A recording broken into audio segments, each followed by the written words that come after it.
I believe healing is not so much recovery as remembering who we were and who we came into this world being.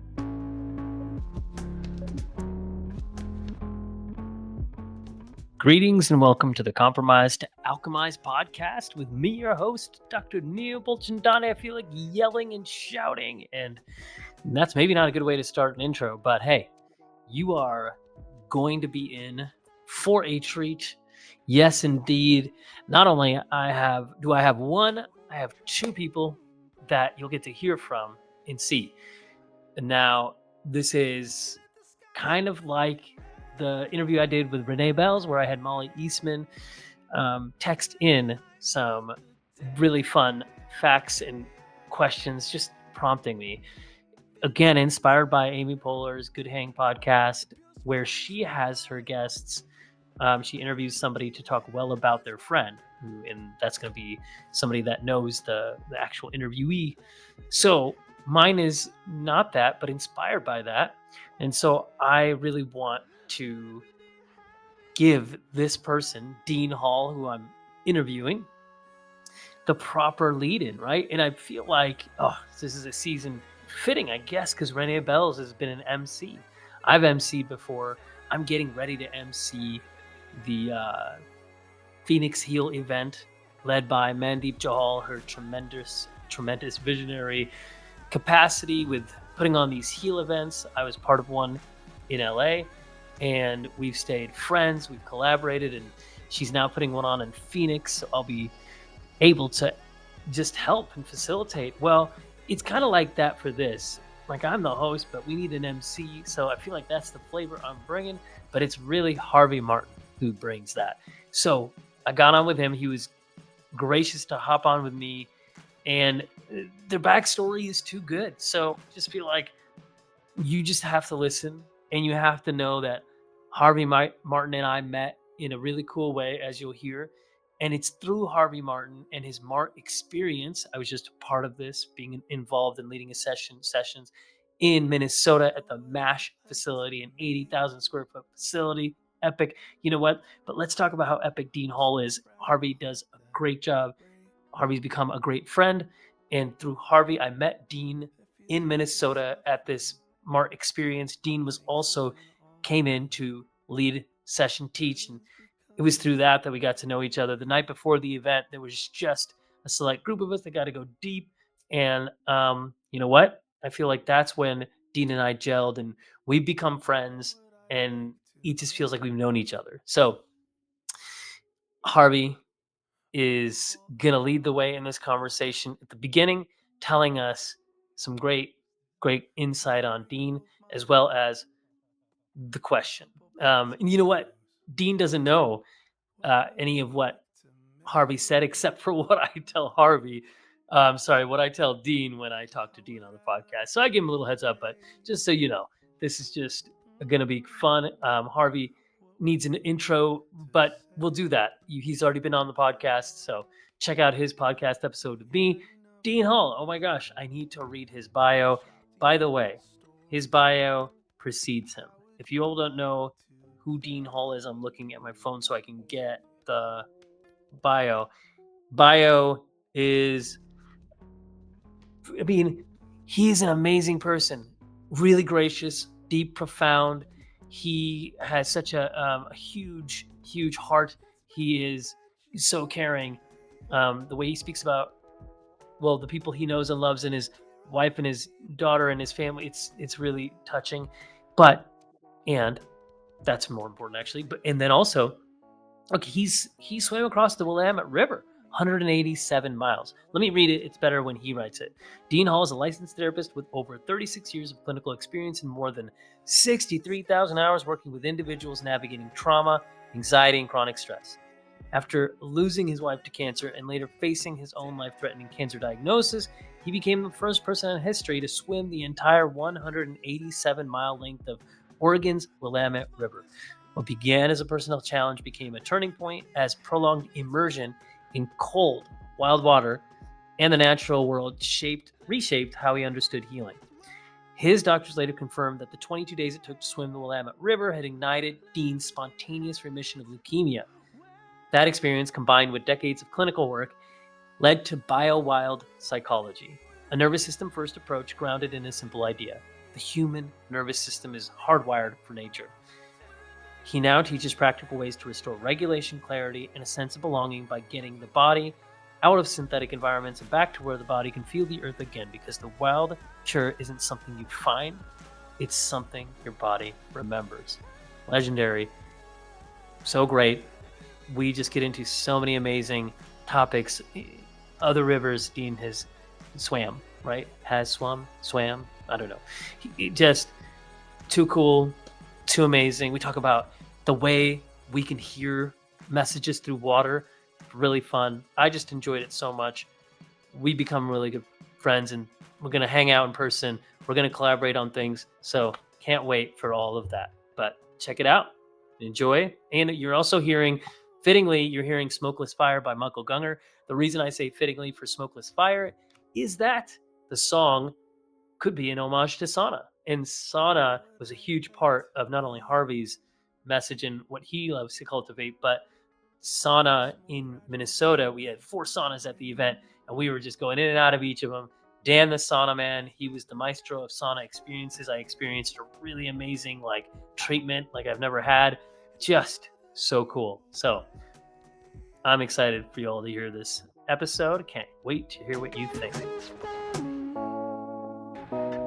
All right, man. I'm here with my good friend, Harvey Martin. It's so amazing to, first of all, I'm going to ask you some questions on this beautiful segment that is all about how I met Dean, and it's through you. Yeah. And I'm just going to say that car ride that I had with Dean, as you graciously and humbly, you said, man, 80,000 square foot building, MASH, Epic Center in Minnesota. You told me about it. We're gonna have to do a separate thing because that was magical. It was profound. You're a visionary. You are amazing. You're not just a breath worker. You're not just a philosopher. You hold ceremony in a way that I've seen in very few. And I just want to say, honored to fly to get to be a part of what you put on, and that just deserves some recognition here, because for those of you who don't know Harvey, you do need to know, you will know, and you should know. He's amazing. So um Appreciate you, brother. yeah.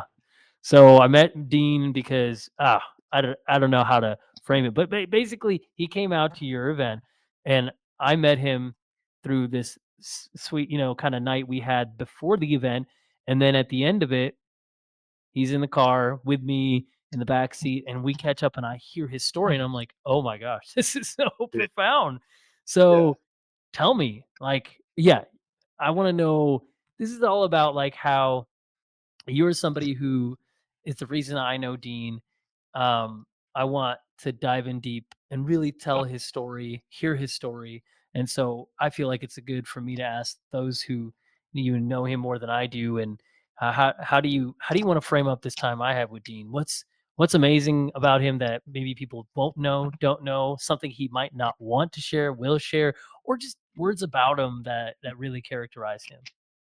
Yeah. I mean, I think that I've tried to share a story a few times. It's interesting. It's actually brought me to tears sharing his story with him not in the room, which I think Mm, I don't know how many. I mean, obviously, I'm sure there's some people in my life that I can share their story and get there, but yeah.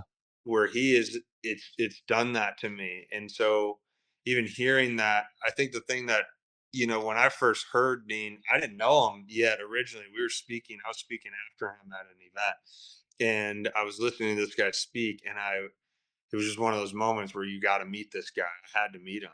And so using his story, and you obviously experienced that or expressed that about this car ride with him, as I'm listening to you say that, and I think about Dean Hall, the thing about him that is so profound, and I would imagine this is why he's so successful in so many ways, not just materially, but in the psychological space and the people he's dealt with and worked with for, I think it's been 30 plus years or so, is Yeah.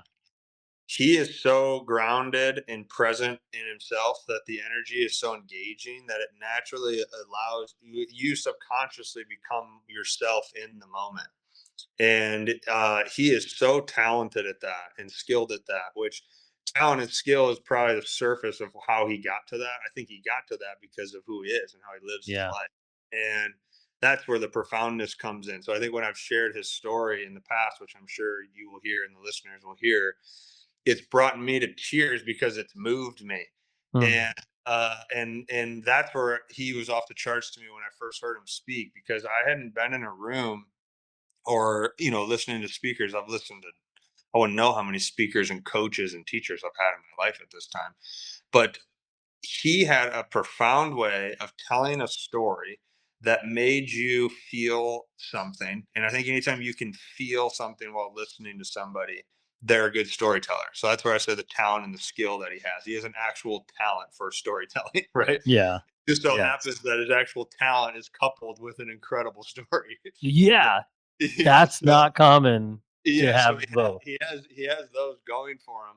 But then what blew me away, and I call him my big brother now, and because I look up to him so much as not only family friend type energy, and colleague, or someone I look up into the field, having been in the psychology field for most of my adult life, watching him make a change in his practice around later into his career and moving more towards holistic and natural practices, which I won't give away some of the things that I'm sure he's going to talk about.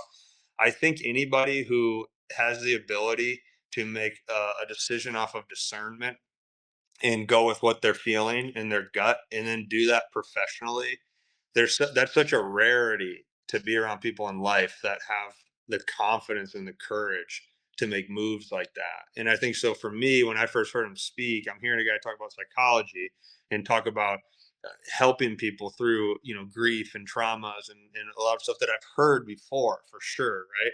But to watch how he transformed his own life through leukemia and so healed himself and did that through nature, and then to have the courage to go off on his own and make that a practice of himself and how he was going to hold space for others. I just, for someone like me that is younger than Dean, looking up to somebody in the field that had the ability to do that it's very impactful to me and humbling to me, because it shows that this is always evolving. We're always Mhm. learning. And that's what I love most about him. And that's where I would put him in the category of mentor to me, is that you meet a lot of people that have been around for so long and they're very stuck in their ways. They're very dogmatic, which is totally fine. I think for him, he has those, but he also has that childlike energy and curiosity. Clearly, his story and his life path has taken him to that. But I keep coming back to the word courage, because he has the courage that he hasn't lost that. And you've been around him. It's Yeah. to be around a guy who has that type of, I love the childlike concept of it. He has an energy to him of a natural curiosity for people in life that it just engages you and it makes you feel that about yourself. And he just, whether he's trying to or not, he helps you feel that in your own life. And you don't come around a lot of people like that. And Yeah. he's one of them. And so I think that's what really sits with me, is watching a guy who holds that and has held that for a long career and is in a part in his life, and he still has that energy to him. That's very inspiring for a younger person like myself, because I don't want to dog on a large generation of people, but when you see people in their late 60s and 70s and 80s, sometimes it's not the most inspiring thing. They don't seem like they're exactly excited to get going every morning. I've never felt that with Dean. Dean has shown me that life is to be lived, and he does it beautifully well. So of all the things, his intelligence and all that stuff is all great, but his energy and enthusiasm for life is so inspiring. And people who are listening to him will feel that, and I hope people get to meet him. I Yeah. hope he gets to meet as many people as the world can bring to him.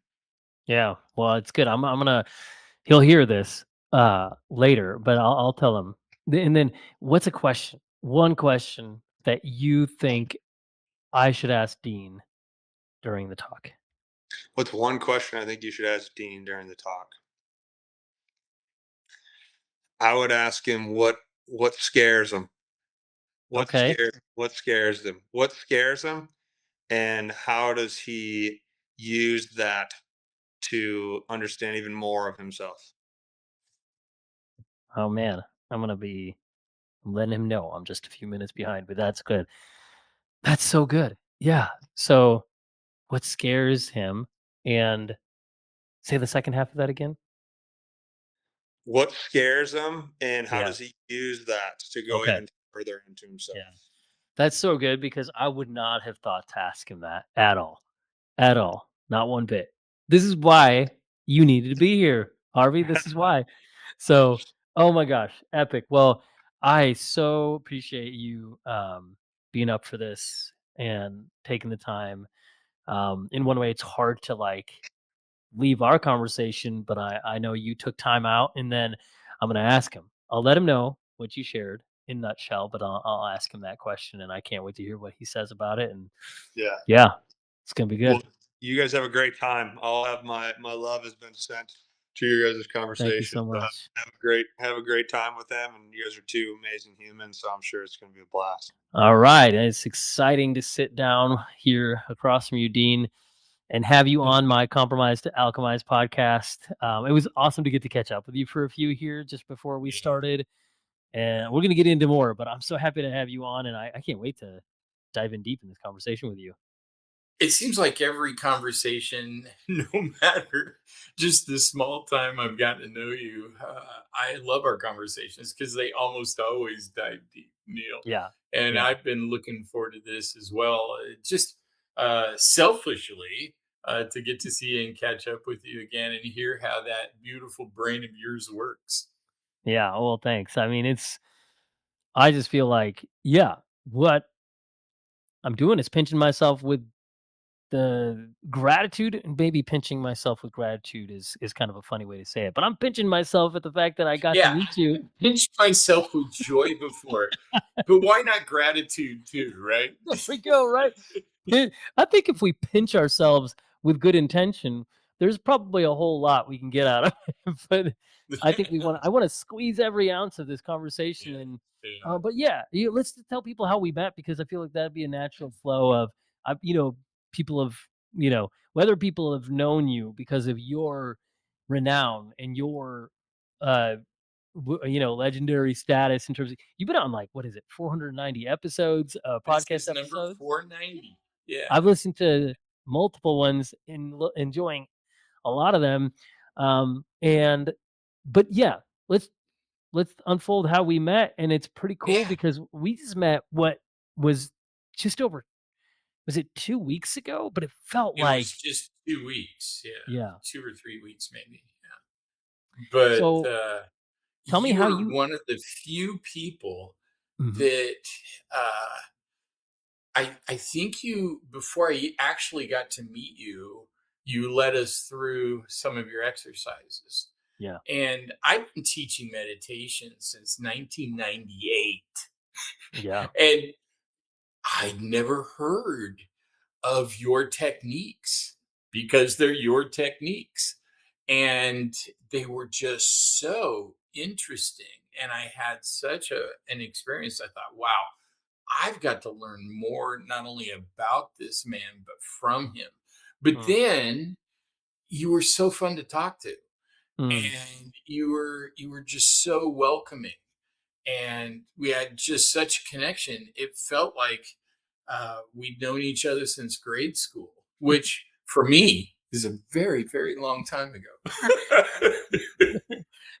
And I'll say, I might look young, but I'm 94 and I am very good. You'd have to practically be if you went to grade school with me. No, no, now I got too old. No, yeah, I ramped it up too much. You're not that, yeah, yeah, no, Close, getting close, close. close, close. Yeah, we met in Minnesota, and Mhm. I would say we met in Minnesota, but we actually met in MASH, right? This amazing Yeah, 80,000 square yeah. foot facility invited by Harvey Martin, which, you met him, was it in Phoenix? Phoenix. I met him Yeah. at the Cold Plunge Research Institute, the gathering that Tom Seeger has in Phoenix every year, just a couple weeks before that. Right. Yeah. That's what I thought. So literally a month ago, you met Harvey, and then he, you end up, well, Thomas Seeger was there too in at Mhm. MASH in Minnesota, Right. and you Right. guys have been friends for, sounds like, for like, Since about 2018. yeah. At that time, I started cold plunging way before it was cold plunging. I was just trying to get ready for this big swim in this very cold river, and I was still very sick. So, February 8th of 2014, I had my first ice bath. Yeah. And we'll talk more about that, but it did so much for me that by 2018, I was carrying 70 to $100 worth of ice from the grocery store every month. And Yeah. it wasn't so much the amount of money, it was just lugging it up to my bathtub on almost a daily basis. I was getting tired of it. So I was looking for something that was more efficient. And so I Mhm. was on Craigslist looking for ice makers from hotels because I thought I could put one in my garage. And I had just 6 months, a year before, come back from Ireland, having become the first person to swim their longest river, the River Shannon. Mhm. And my sponsors at that time were pushing me to get on Instagram. Well, I didn't Yeah. want to get on Instagram. I'm old. I swim, I do things. I don't do social media. But they were saying, no, it's the future. You got it, especially if you want us to sponsor you. And so I started getting on there, and I ran across one of Tom's first posts talking about they had just started. And he told me recently, and I didn't know this, he's the very first cold plunge company in the world. Yeah. So cold plunge companies haven't been around that long. And Yeah. so I DM'd him and I said, hey, I don't know if you want a 54, because I was 54 at the time. If you want a 54, no, I was 58. I was Mm, 54 when I did right. this one. Yeah. I don't know if you want a 58-year-old ambassador poster boy. But here's my story. And so we jumped on a Zoom call. Surprisingly, I thought he'd be like, no, if you can't wear a bikini, I don't need you. Um, and I wasn't going to wear a bikini. So we met, and we just hit it off. And I was, to my knowledge, his first ambassador. And we've just been fast friends since then. Yeah. Yeah. Oh, I love that. It was so cool to see your dynamic with Thomas at the event. I mean, because he was there, he in Yeah. Minnesota, he was Yeah. presenting. That guy knows a ton. Then you Yeah. have you guys joking with each other, yeah, but you see like you guys respect each other. Obviously, Sure. you have a friendship, so Oh, that was yeah. it was fun to witness. Um, oh my gosh, though I feel like just if there was somebody that could have followed us all around during that time, and just it's not so much that I want, like, everybody should have seen everything that happened at that two. Well, for us it was like a night and a half, right? We had the whole day event, but then the night before was when we just like 20 of us hung out and Mhm. we got to hang out and do some sauning, some breath work, some movement, my thing. Man, if somebody could have followed us around that whole time and caught just the in between moments, even the late night after the event was done, and we're just sitting there, nobody wanting to leave, and we're talking, and just, oh, it was just so good. I just I loved. I think it kind of reminds me of your podcast title. So many of these events that I go to, I'm getting to be around pretty big deals and some big names. But for me, they're kind of compromised, Hmm. these events, by ego and by attitude. It almost is like a competition who can be the biggest, baddest person or the best Mm, speaker. yeah. And Harvey's situation was alchemy. I mean, it was just Mm, an alchemized event where everybody seemed sweethearted. I didn't see any presence, even from the pro hockey players, or maybe especially from them, any real ego. Everybody just wanted to participate and to contribute. And you were a perfect example of that. When the schedule got off, you without my knowledge until the whole thing was over, going and telling Harvey that, hey, you've got to give Dean time to speak. I I just don't meet too many people with that kind of heart and that kind of kindness and generosity. That really, for me, typified the event, but showed me your character and your integrity. And I thought, wow, this is a beautiful human being that Mm, I need to know more. And I still to this day just appreciate it. That we should all be that man. mm, Many of us aren't. Most of us aren't. Yeah, but yeah. you are. Hey, Yeah. well, So, that means a lot, and I'm gonna share more of my thoughts, but I had the benefit of so let's just say Harvey and I have known each other. It was like I don't know, a year and a half, and that's the oh, first time not we met even in that long. person. That's the first time we met in person. So Oh, oh, he heard really? me on a Okay. podcast, Darren O'Lean's podcast. Nah, he didn't hear me on the podcast. I was at Darren O'Lean's yurt in Malibu after doing a session for him, and Okay. he gave me his book, and I was just like, you know, kind of like me getting your book. Now I'm like, I am pinching myself that I got to get a book from somebody as notable as you and with your story. But Darren is Superfood Hunter. He's the documentary producer of Down to Earth with Zach Efron. And so Right. after I, did the session for Darren, he gave me his book and I just like took a photo quick, just post it, shared it on Instagram. Well, Harvey chimed in and commented and said, "Hey, I've known Darren for quite a while, and he was because Harvey has experience with the jaw and some of his work. He totally was like, I'm tracking with what you're talking about, and we just conversed. And then I was on his podcast, he was on mine, and we've had conversations. I felt privileged to be able to come to be a part of what he put on, and um, I just know without him introducing us, I don't know when I would have been able to meet you. Of course, Yeah. I've been able to admire your work, but now I'm going to tell you. So I got a chance to talk with Harvey just before we got on here, Oh, and okay. I know that you know a little bit about that, but I didn't tell you what we talked about for the most Right. part. So I'm going to tell you what Harvey said about you and a question he asked me to ask you. I did that. I asked him, well, you know what? I thought about asking Thomas because you guys have known each other for longer, but Right. because I know, and I think he's great, because I know Harvey more, and honestly, he had the time, and I was like texting him, and he's like, yeah, Neil, I got some time, and first of all, he was so eager to talk about how amazing you are Oh, because wow. he values you. And even with the event, I just want to make sure I'm Mhm. framing this up correctly. When Harvey works by following the flow, it's why he's magical. It's why when he leads breath work and things, people experience things that he intentionally rails against parameters and boundaries and form.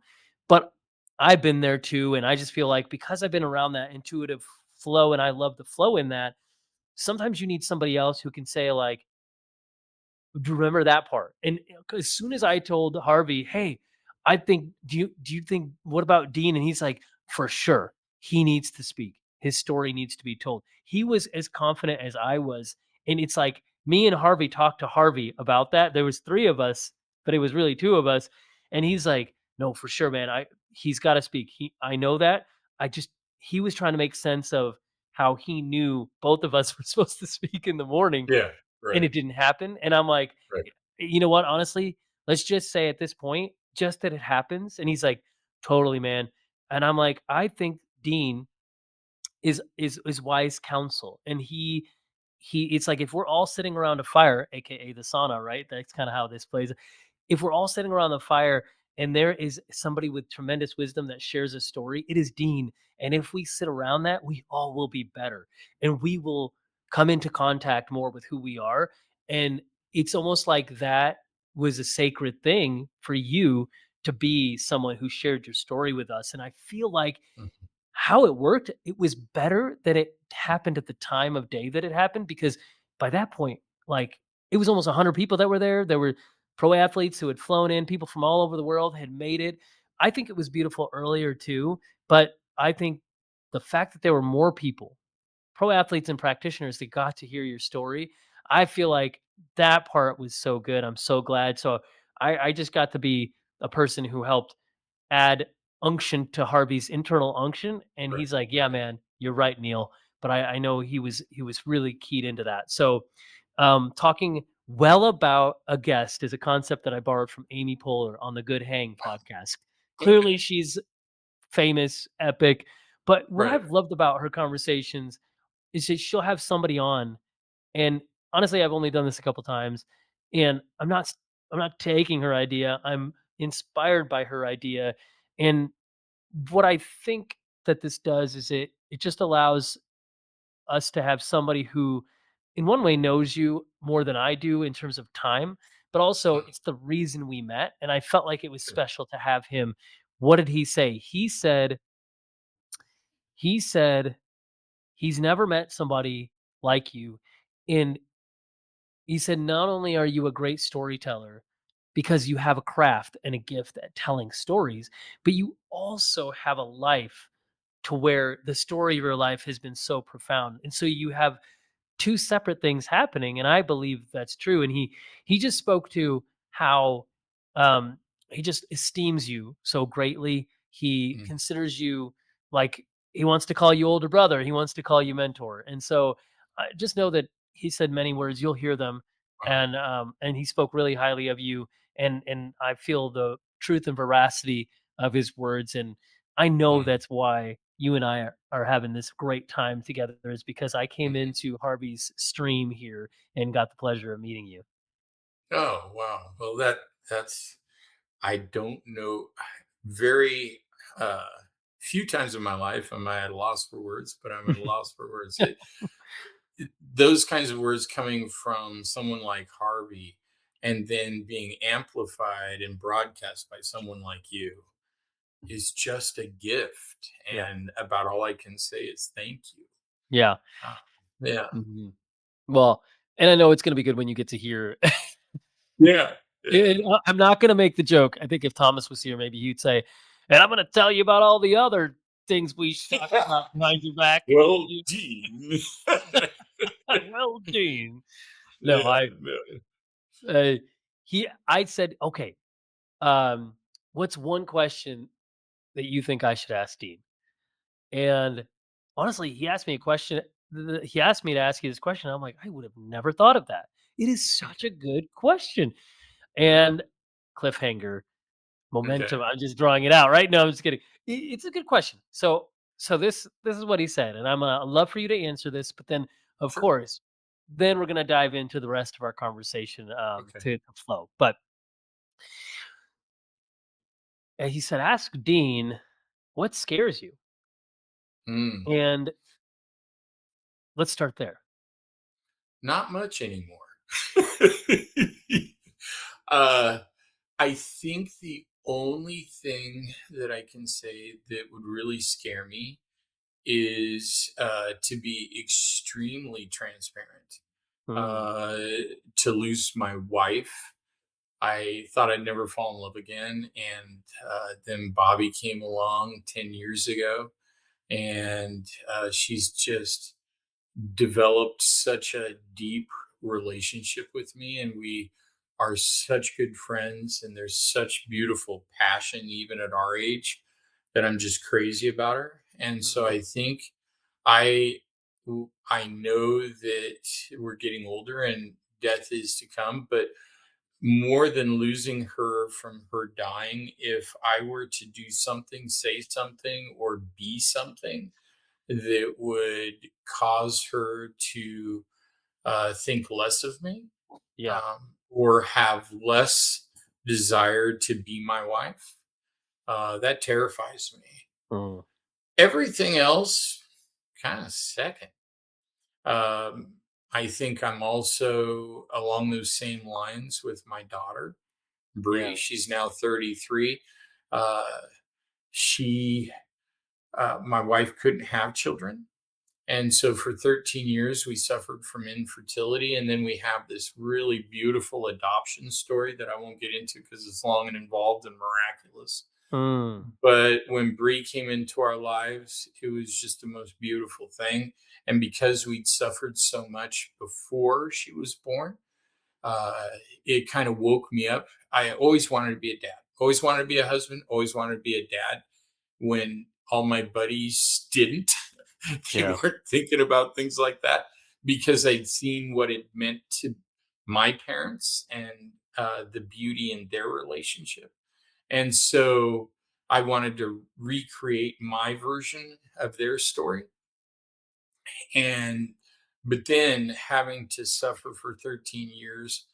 And while I was a teacher and sometimes even saw my little middle school students, as sad as this is, within a year or two after middle school, get pregnant and have kids, but we couldn't. And my wife, my first wife, Mary, was a kindergarten teacher. So we Yeah. both loved kids and Yeah. couldn't have kids. Mm. And it was just a little more than a decade of heartache. But Yeah. then that heartache always has a gift. And the gift was, I believe I've been a very intentional, very focused father. And so, in some way, to lose her respect Yeah. or her love or to lose her would be something that I'm scared of. Everything else is just kind of small potatoes. And Mm. your listeners will find not that I'm so big, bad, or brave, because I'm not, Yeah. but yeah, people, I guess a good way to put it is one of the most frequent comments on my Instagram is because I don't know if your listeners know yet, but the wilderness spoiler alert, nature healed my cancer not Yeah. once, but twice. So to this day, I still swim rivers almost daily and spend at least one focused day out in the wilderness in Oregon just for me. And so I spend a lot of time out there, and that's what my people on Instagram know me as, kind of the nature guy.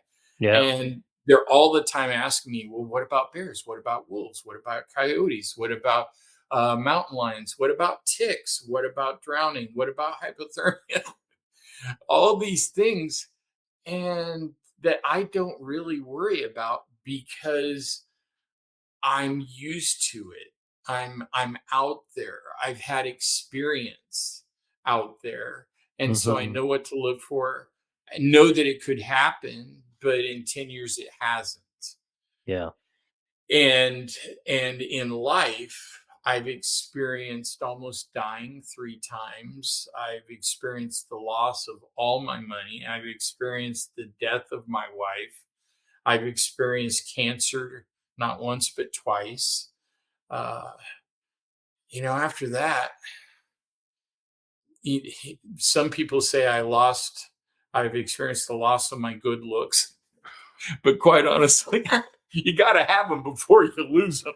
So, so I've experienced just all sorts of crazy hardships, not to be a victim, but just to let people know when you've experienced that and then seen that life continues, whether you want it to or not. The gift is you're not too afraid of much Mm. after that. Yeah. Yeah, that's powerful. I mean, it really is because I mean, and you shared some of it, and some of it people will know from the intro, but or because they've known your work, but you've tackled and overcome so much, and I think it speaks so highly of what is life and also your values that you would say that the biggest thing that you have concern over, the biggest thing that brings you fear, is to think about the things that would get in the way of your relationship with your wife and daughter. And to Mhm. me, this is why I, even though I value my family like highly and utmost in my relationship with my wife and my kids, but to learn it from you feels like, yep, confirmation and admiration for you, and I look up to that in you. I look up to you, and it's somebody that I know that I Thank you. have learned from, and as you mentioned before, I love the budding and flourishing friendship that we've begun, I can't wait to grow in that more with you. Yeah, me And too. yeah, I have a great respect um for that. And Harvey asked the second part to that question, and it was something like, I think you already answered it. It was like, what's your biggest fear, but also how has that colored your story, helped your story? How does that build courage in you? Something like that. Maybe you answered that, but is there anything else that comes to your mind when I ask you that part? No, not really. I mean, it's please don't hear that I have it all figured out. If you were Yeah. to talk to either Bobby or Bree, when Oh, I'm yeah. at my most neurotic, Okay. um, Yeah. they would say I can be a bit paranoid Mm, and anxious that I'm not doing enough for them, mm, or not being enough, or that I've done something poorly. mhm, And sometimes I think they feel the tedium of maybe reassuring me that I'm doing enough for them. mm. Uh, and so there's a downside even to that, a very human side Yeah. that I don't think in the 490 podcasts. And even quite honestly, if I didn't trust and admire you so much, I wouldn't be that transparent, because that makes me look like some kind of goofball. But it's true, and I want to offer a very balanced perspective to your audience of my humanity as well. Yeah. Oh, that's so good. Thank you. First of all, for your head first dive into like trusting that I would in one way, but that I would regard us in our relationship, and you would be able to be transparent, because I just remembered, of course, you said it. It's true. You said transparency was what, is has been something that you felt has been a challenge. But I think it was helpful to hear you explain what that really meant, because I don't want to simplify it, but it's like when safety's there, when you feel like you can trust and you can, then Mhm. transparency is there. Right. You're so willing to share you yourself, and you have, clearly you've done that. And almost as an exercise, I'm gonna ask you this question before we dive deeper into your story. Okay.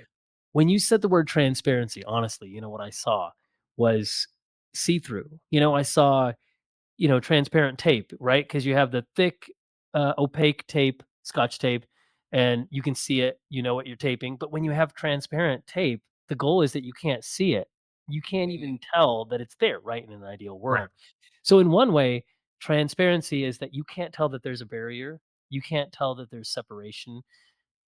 I want to ask you this off the cuff because I feel like there's something here.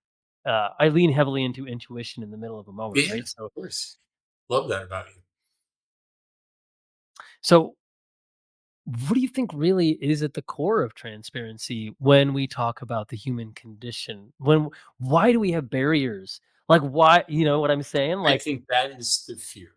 yeah, yeah, I think we came into this world beautiful, bright, bubbling little human beings, and then at some point we're either told not to be or rejected, and mm, that was yeah, so painful to our little hearts that we mhm, started putting little picket fences around them.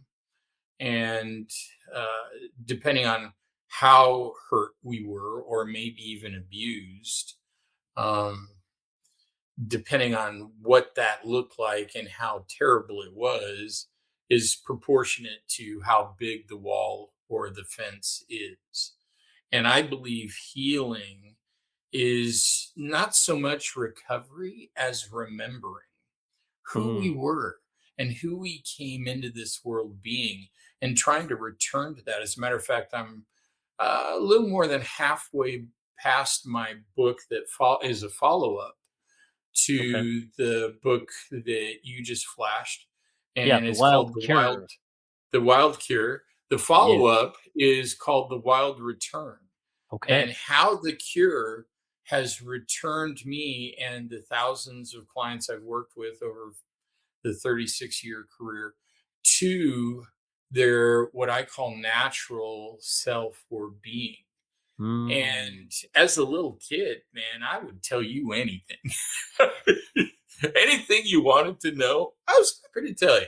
Yeah. And I, my parents and others said that I was a very loving, very generous little guy. Uh-huh. And I learned not to be uh, from some of their accidental 1960s parenting. Mhm. And then from school and from coaches and from others, even friends, when things weren't safe, especially as an American male, to talk about. Yeah.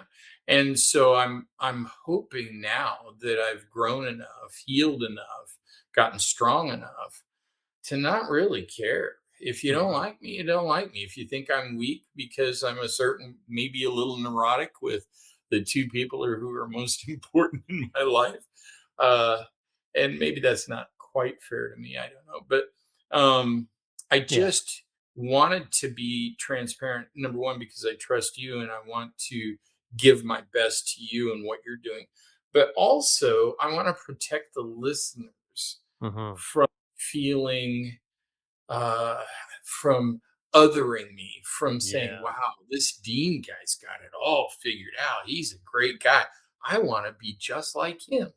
Well, I want you to be just like you. Mhm. Yeah. Yeah. That's good. That's so good.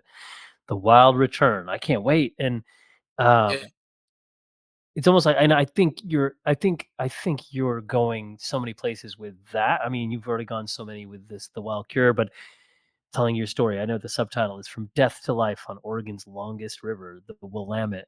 We'll come to that because I know we got to talk about it. But I know from what we talked about in Minnesota, um, I've done some studies in um, the pre and perinatal birth psychology, and it's something I treasure and hold sacred. Is when I get to hold space for families, for moms and babies, for precious life coming into the world, journeying with women from infertility to fertility to having babies, and it's one of the most special experiences throughout time has been to be a part of that, to be part of the solution for that. But you know what? In the time when somebody has just come, and whether they had a beautiful home birth or a beautiful hospital birth or a traumatic home birth or hospital birth, whatever it is, and I just remember one family, they came into my office right after, and my assistant's there, and husband and wife are there, and little baby, and they had just been in the NICU, and they were just both so stressed out from what had gone on to grateful that this little baby made it. And they're there with me, and I get to be there with them. And in that moment, I take my proverbial chiropractor body worker hat off and I sit with them and I'm like, wow, the awe of this moment. They made it. This life is here. Wow. I mean, yeah, we could go. There's just too much to talk about there, but it's the preciousness of life. So just to know a little bit more about your story with your daughter, and I can't. Oh, Yeah. I'm like I can't wait to talk another time about that, to Yeah, dive that'd more be into fun. that miraculous Mhm, adoption story and that. mhm. But I know we both regard life because of, and you've done. You even talked with me a little bit more about some of the neuroacoustics and frequencies and some of that work that you've been into. So I don't know if you want to go into that, but I just know that it's really fun to kind of see where we have some interesting overlap that I wouldn't have We guessed, really do. and Yeah. it's really fun to note that. So and then also to say oh yeah, so now I'm gonna be, this is a joke, but maybe not, but it's kind of, when you do your third book called The Wild Origin, can I contribute here? So Hey, it'd we be a talk about, nice trilogy then, wouldn't it? yeah, man, Yeah. Yeah, when it because you all know how began. Star Wars, that trilogy started with the middle book and Right. then Yeah. it went to the next and then it went to the origin. Yeah. Yeah. Oh man. Before it Leave it to begins. you, Neil, to set me up. Beautiful. And I love that idea. talking about pre and in utero and gestation and Mm, before, of course, I think there's the reason I brought that up, not to selfishly inject myself into your authorship Right. and promote myself. Inject away, brother. Inject No, away. so let me know if I can be a contributing author to that third book when you come out with it. But it's you talked about, like, I asked you that question about transparency, and you told me it was so good what you explained. What what are the reasons why somebody might have that? Why do we put up these boundaries for safety, security? But I also think we both know, and some of this stuff happens before we're born. It's like when we are forming in our mother's uterus, and there's stress around us in the relationships or the external environment, or Yeah. people who are growing up, people who are giving babies in places around the world where horrible things are happening, or in our own city where horrible things are happening, and that that can sometimes shape us to be guarding before we're even born, right? So it's kind of Absolutely like can. a big topic, Absolutely right? can. I've had concrete experiences that have been verified as a hypnotherapist, and Yes. it makes no sense. Yeah. It Because we're not supposed to be able to translate, interpret, or understand neurologically language, for the first, what, 13 months, Mhm. 14 months. Yeah. Uh, and so for an unborn baby to hear a mother, or a newborn to hear something, and that started a belief system. I've had two. One was a dear woman, the oldest child of a large farming family, and she was born, and she always had an inferiority complex. Even though she was strong, she was smart, she just could never be the boy. And she would even say this, I just, and it wasn't her sexuality or gender issue.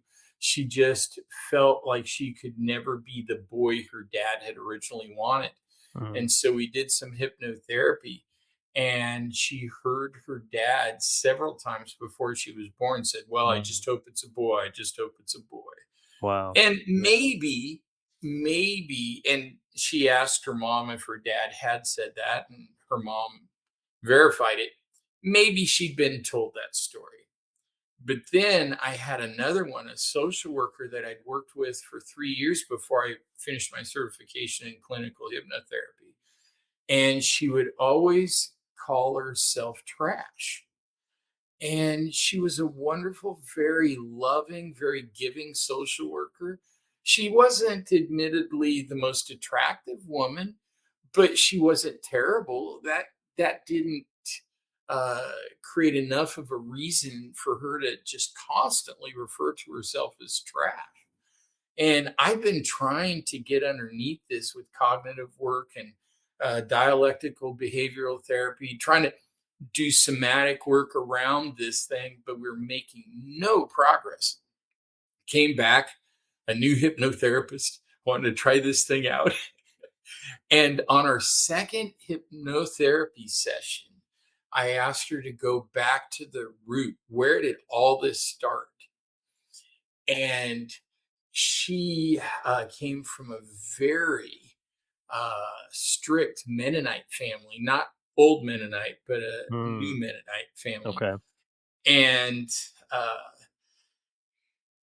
she saw herself being born, and she was Mhm. confused first because her dad wasn't there, but her aunt. And then, as soon as she was born, she saw her mom being handed to her, and her mom handing her back to the nurse and saying, "Take this trash out of my sight." Oh my gosh.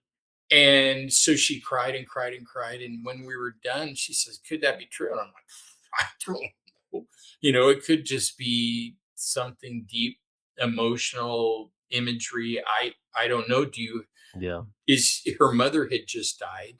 I Yeah. said, and her dad was gone. I said, "Is your aunt still alive? And is she the type of person that would be honest with you about this?" And she's like, "Oh yeah, she's alive, and she really cares about me. She'd be honest." So she called her aunt the next night, summoned up the courage to call her aunt and tell her this crazy story. Her aunt immediately started bawling and said, who told you this? I swore on my life I would never tell you this story. Hmm. And what she found out is her mom and dad had been separated at this time, and her mom didn't know if they were going to get back together. And the story was true. Yeah. And Wow. so, what we say, now we know there's trauma that's passed down through the DNA, and we know all sorts of stuff. But to know that even our unborn children are hearing and understanding, because scientifically that still doesn't make sense. But there's no way to explain, especially that last story. And I've had others much like that. Yeah. Oh, So yeah. wow. Oh, that was, thanks for, yeah, it's, first of all, really profound and really, yeah, there's a lot of thoughts that I have about that. But first of all, yes, I've interviewed on my podcast Kate White, and she is the one of the founders of the Association for Pre and Perinatal Birth Psychology. So it's Oh, the okay. forerunning institute that's been around for a long time.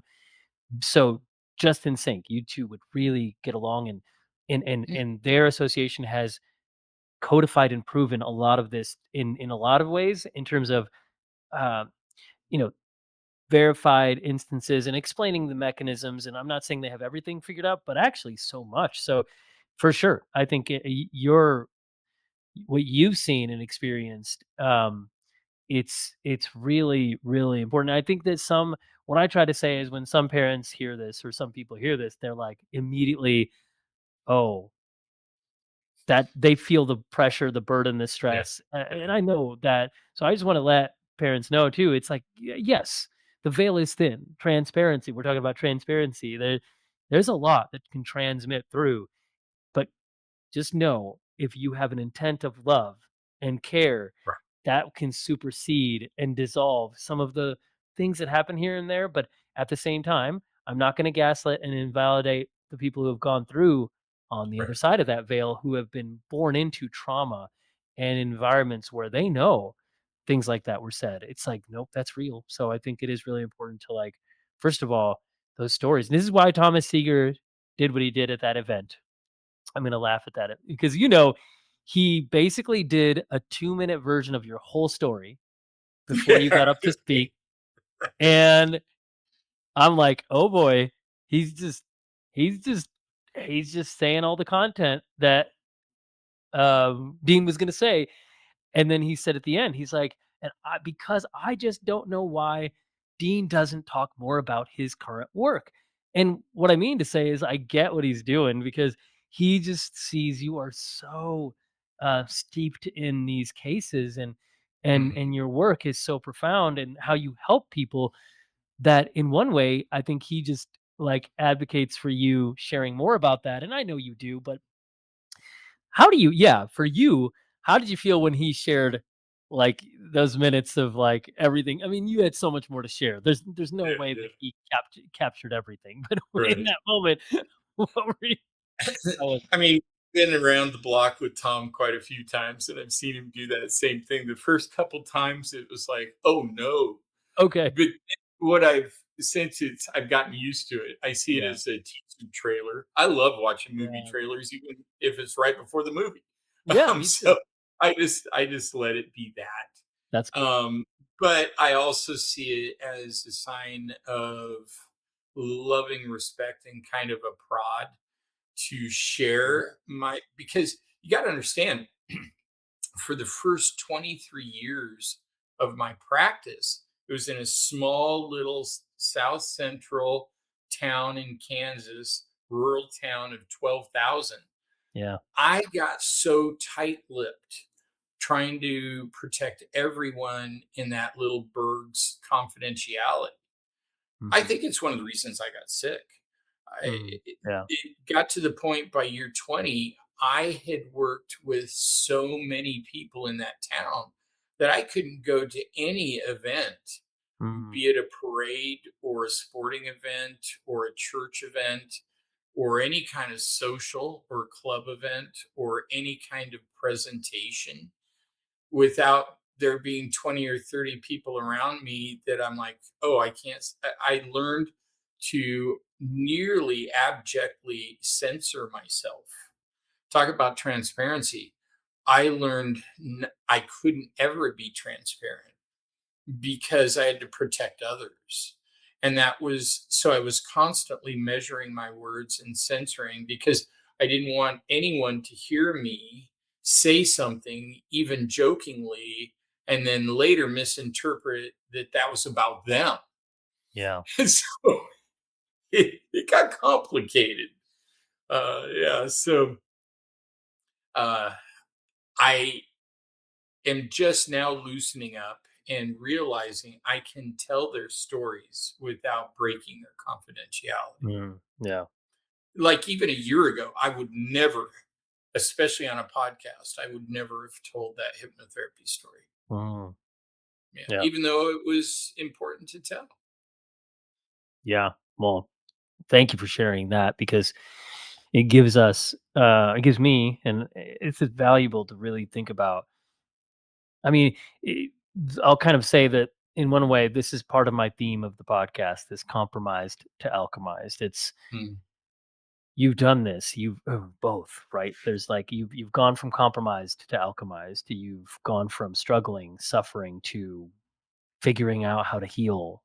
That's one way I talk about alchemy is mm, integrating and healing, and yet then also you facilitated like this journey of healing for others on helping them go from compromised to alchemized and figuring out like how to make it through, and there's so much to that, like what's required, and it's different for everyone, but you've been somebody who's facilitated that, and so to hold space for people in that to that is part of why I love to get to have conversations like this is because I get to hear from somebody who's done that.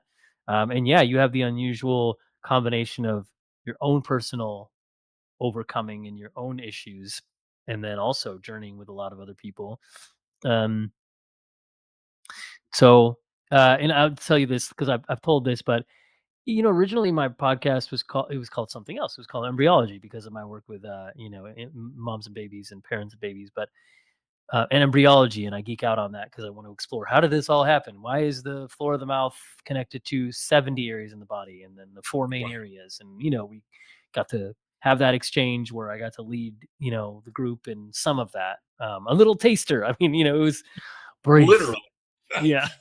Man, I should brush the roof of my mouth more. Yeah, there you go, It's right? tasting pretty awful. So but to say, well, first I when I to give credit to my wife Dawn, she's brilliant, because she saw me like pace around the house. We had moved from Reading, the top of the state, to Santa Barbara a year and a half ago, but this was years ago before we moved. I was just walking around thinking of the work that I do in the airway field to help people, and I said, how can we go from a compromised airway to an alchemized airway? And by airway, I mean feeding. I mean anything where there's a problem with tongue, like tongue tie, and with Mm, latching and feeding issues with babies, and the pain of that latch when it's painful for mom, and then kids with nervous systems that can't regulate because of their tongue tie or palate narrowing, narrow palate, or the adults who I've journeyed with who have all of that, or maybe they've even had to have jaw surgery because of the way they were born and the problems they've been afflicted with. And but she's like, she knew where I was going, but she said, what if you say from compromise to alchemized?" And I'm like, "Right." Because that doesn't leave out all the people in the world who don't know they have airway issues. And it's not just right. airway, it's life. How can Yeah. we go from compromised to alchemized? So I give credit to Dawn for helping me understand more of the premise and the substance, because I just knew it's not that I wanted to restrict my podcast to talking to airway and feeding professionals and airway Sure. center providers. Yet that's what I thought I should do, but her Yeah. nudge gave me the permission to talk to more people, including you, who look at life as an arc and how we can journey through this because Right. we are multifaceted beings. So, I'm going to ask you this second question, or I'm going to mention my theme is that, but then the other theme of my podcast is personal legend. It's Paulo Coelho. Mm, It's The mm, Alchemist. I was so rocked when I read that book years ago, and yeah. So much so that my brother Arun gave me this paperback version, and I've read it, I read it, and then I just carried it with me on flights and whenever I travel. Just one of those books because Santiago, the main character in the Yeah. story, he traveled a lot.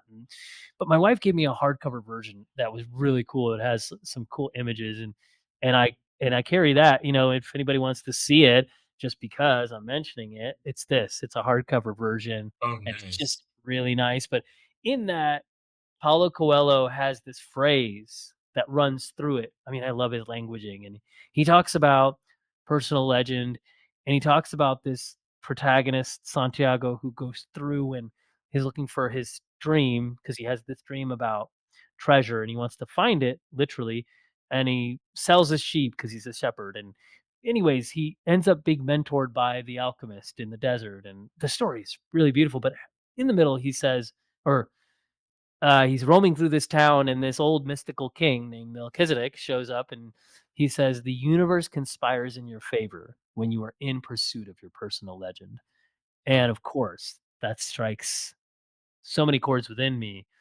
So I ask people, I want to ask you, not only what is your personal legend, by that I mean, what is your story, your calling, were you put on this planet to do? The second part of that question is like a legend on a map. It's like a key where you can see like how far you've gone on the map, or it might show you like there are trees there, or, landmarks, right? Symbols. That's a legend. I view the legend as that as well. And what's the legend that keeps you going? Or what are the landmarks that keep you going? What are the practices you have in place to keep you on your journey, on your path, pursuing your legend continually? But also, maybe what's your compass? All those symbologies. So, Mhm. but to go back to it, I want to ask you that question of, what is your personal legend? Yeah. When I saw that you asked me that in 490 podcasts, I've never been asked that. And it threw me off. I visibly flinched. Mhm. And then I thought, whoa, what's that about? And I realized I was misinterpreting the question or the word legend Yeah. to mean kind of its modern vernacular of a big deal. Yeah. Why are you such a big shot? Well, the power in my story is I'm not. Mm. I'm just a really ordinary guy. And the more you get to know me, the more you realize that's true. I've just lived an extraordinary life, many times not of my making. It was just I needed to find a way to respond to those extraordinary circumstances, be they either good or bad. But if I look at it more in the terms of yours and the alchemist, my legend, I believe, is to help humanity remember and return to who they Mm. are and who we were created to be. We have forgotten our origin. And even in the Protestant version, the origin starts in a garden. And I believe I've often, and some people will see this as blasphemy. So please take it how you want. I'm not being literal, I'm being more poetic Hmm. and symbolic. And maybe that takes it away from being blasphemous. Yeah. But I sometimes wonder if we've gotten this story wrong Mm. and God didn't kick us out of the Garden of Eden. We walked out of it Mm. because we thought there was something better. Hmm. And we certainly did that in America right around just before, during, and after World War One. If you know history, that's where we went from a rural agrarian society to an urban focused society. And it's become exponential almost with every decade. And now we're almost totally urban. And even having lived in a rural society for 30 years, they feel very inferior. And kids growing up there, all they can think about is getting out because they want to be important. They want to have a life. And so we've moved away from our connection to nature and to the earth. And So much so that we have amnesia.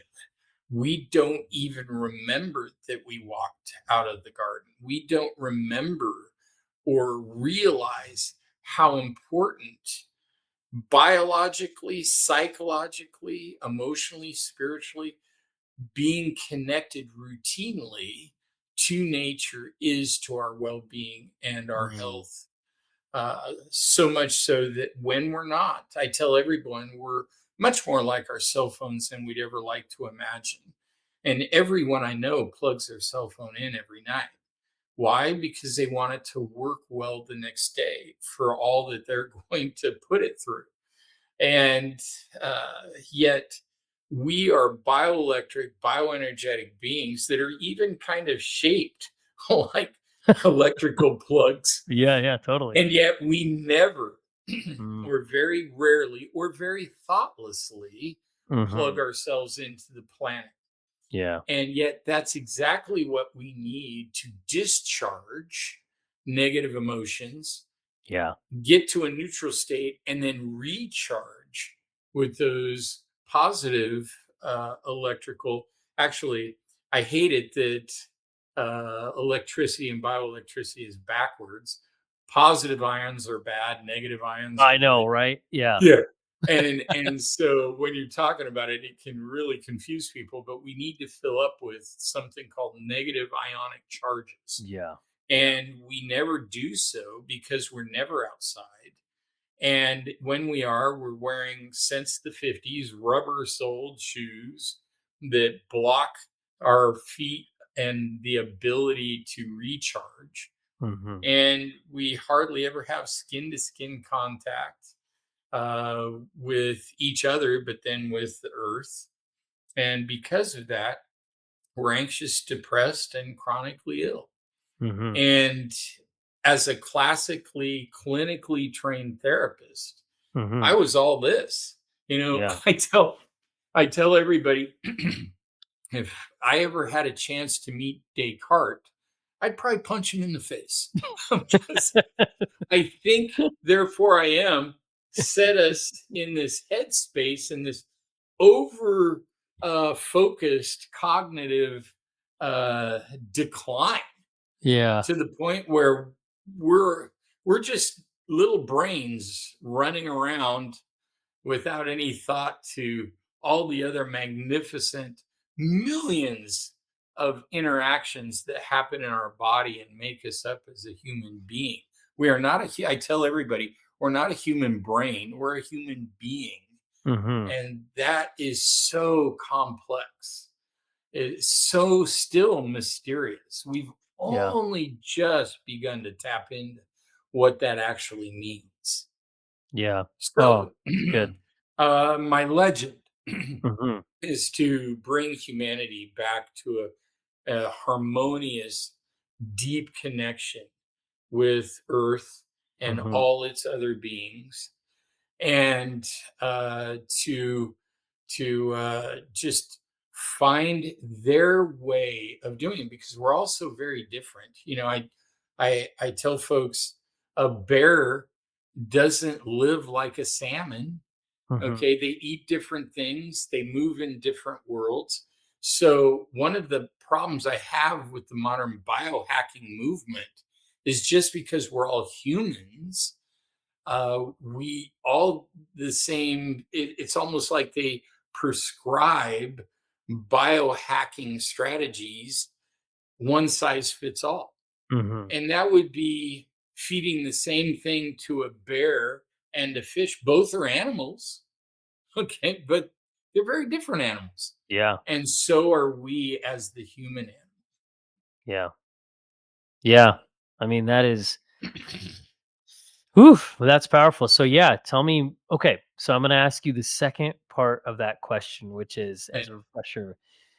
First of all, I mean, I want to know this myself, and also I think it's going to be aspirational when people find out. Well, and of course, we're going to dive into the fact that you swam across a 187-mile river. If people don't already know that, we're gonna talk about these things that you've done in your life and what you've Right. overcome. But we don't need that context because I think people already can see and feel the gravity of the value you put on life, and I think that speaks a lot. But are there any how do you from everything you've done and what you continue to do, how do you keep tuned in to that awareness of what your personal legend is?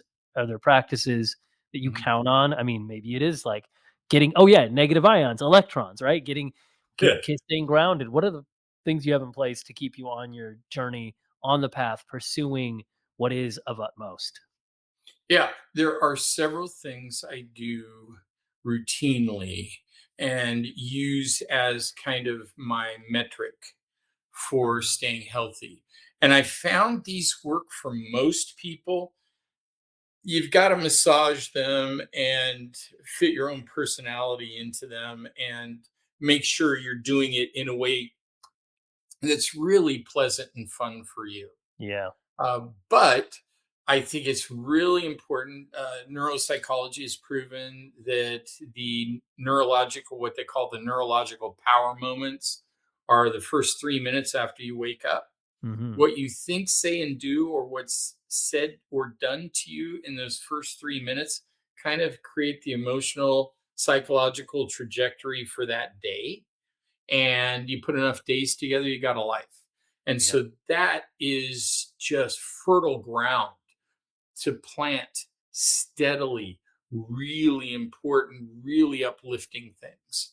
Yeah. And so one of the first things I do is there's a guy named Dr. Sean Acor from Harvard that is one of the premier positive psychologists in the world. And positive, a lot of people don't know much about positive psychology.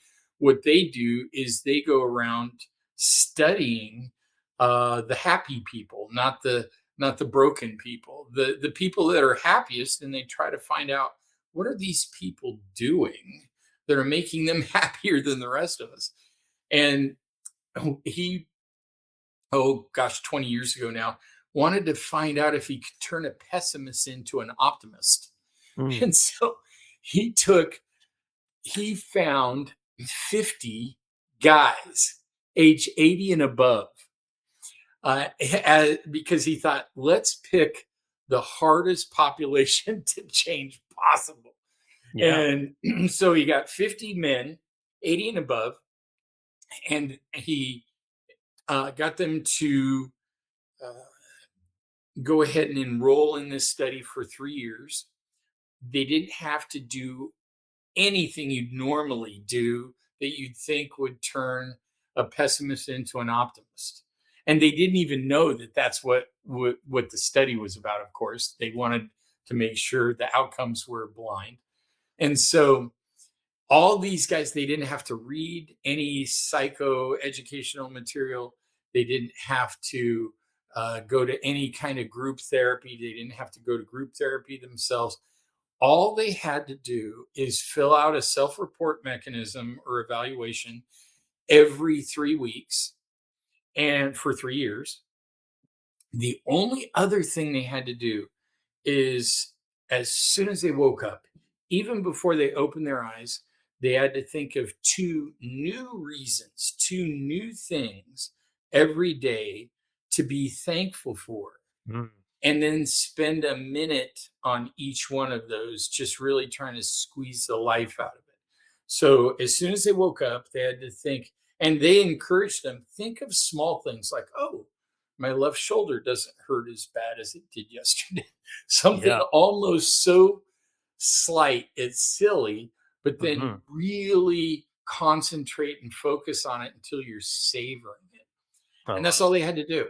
Yeah. And they projected that maybe by the end of 3 years, that these guys would maybe have moved by 30%. They hoped. Well, anyway, so they started this thing. Guys said they do what they said they do. First 3 weeks came and went. They didn't even look at the evaluations. Week 6, the second round, it was coming right up, and they thought, oh, we forgot to score those evaluations and we've got some more coming. so he sent an intern to go score the evaluations. He came running back in. He's like, Doc, you got to look at this.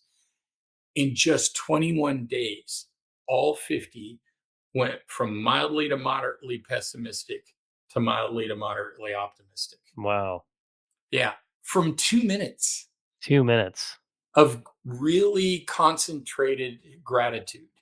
Yeah. And so that's something I do because I'm not quite 80 yet, but I'm crusty enough. So I'm getting there.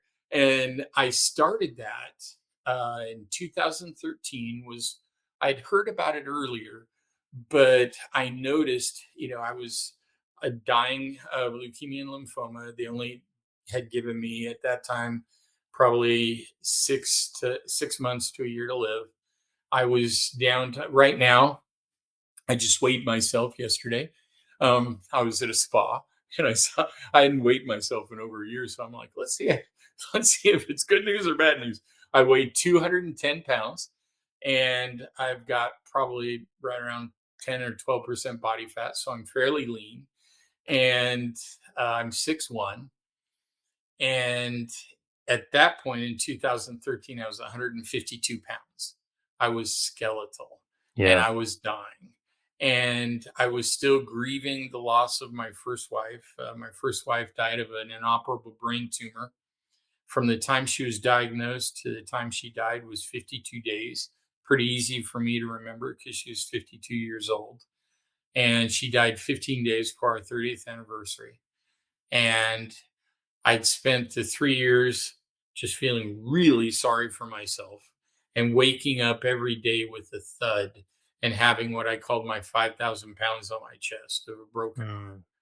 Mm. And I thought, I'm starting every day out with 5,000 pounds on my chest and a terrible thud. Maybe I could deafen that noise just a bit Mm-hmm. by doing this. And Mm-hmm. so I did. And everyone that's followed it, because I encourage all my clients to follow it. I've had a good couple hundred follow it. Mm-hmm. And all of us notice a little bit of improvement almost immediately. But then we kind of forget about noticing, but we notice we have what we call glimmers during the day of Mm. happiness or gratitude that weren't there before. But then within about the 2 or 3 month mark, we notice we wake up happy and there's no reason why. At that point in my life, I had no reason, especially on paper, to wake up happy. And Yeah. within about 2 or 3 months of doing this, I woke up happy. And then within about 4 to 6 months, we start noticing that we're more alive, what I call alive and awake and in the present moment than Yeah. just about everyone around us.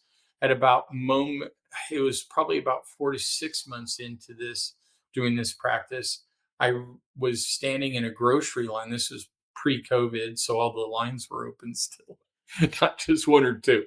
Yeah. And there were about 50 of us waiting. And I looked around. Well, first, a bunch of little 4 and 5 year olds came running to me and wanted my attention, which is not too unusual. My first wife used to call me, a kid whisperer. But I started getting concerned, wondering where their parents were. And I looked up, and of the 50 or 60 adults standing in line, all of them were asleep. They either had that 1,000 yard stare, or they were looking at their phone, or they were looking down. Mm-hmm. The reason the kids ran to me is I was the only one awake. I was the only one in my body. And I've seen that happen time and time again with folks who will do just this little 2 minute strategy. Yeah. Yeah. And so that's the first thing I do. And then I run downstairs and get in my cold plunge for about 5 minutes. Uh-huh. And then, no matter the weather, I run outside, put my feet on the ground, and just really kind of wake up. I have some mantras I say to myself to really be grateful, be here, be now, and Mm-hmm. enjoy my day. So the whole thing maybe takes 10 minutes. Yeah. That's what I do every day.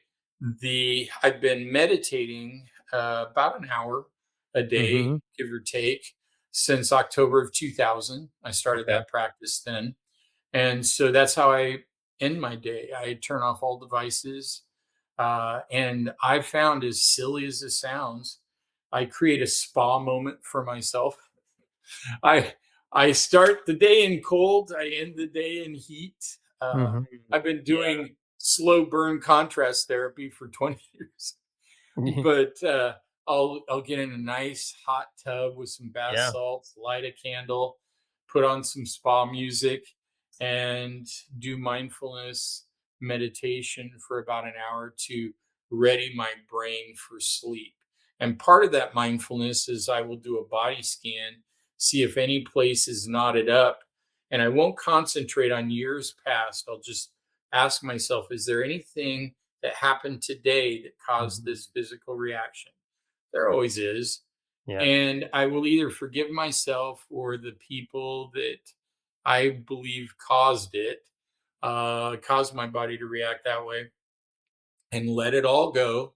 I'm not letting go of what I could have done or would have done or should have done or will do. I'm just letting go of the feeling and letting go of my need to blame anything or anyone. And that helps me sleep really well. My wife often complains that I fall asleep too fast. So that's my day, and that's a very important part of it. Then the big thing that's really happened since my cancer recovery is part of my story is that uh, we're kind of going backwards, backing into my story, but Yeah.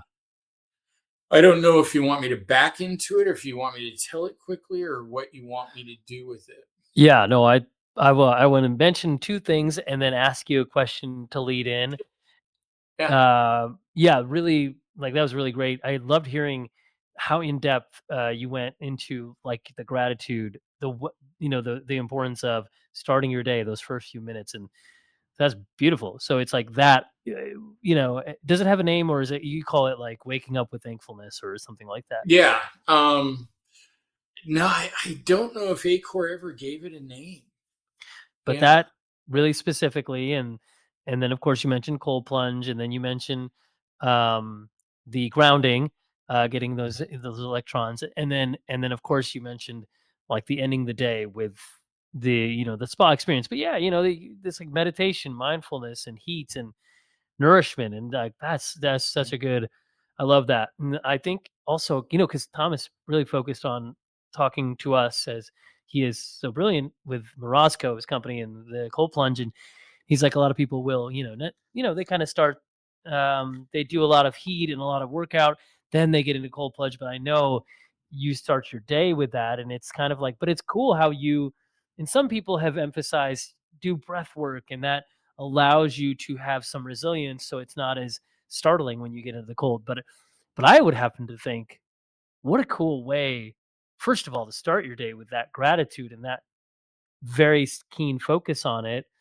But then also to have that, you going into your cold plunge, because you just have to think you go in with such a different state of Right. appreciation. Yeah, yeah. Yeah. So that seems so. And because, as your listeners will find out, water's done so much. Water saved my life. Cold water saved Yeah, my life yeah, unexpectedly, yeah, as they'll find out.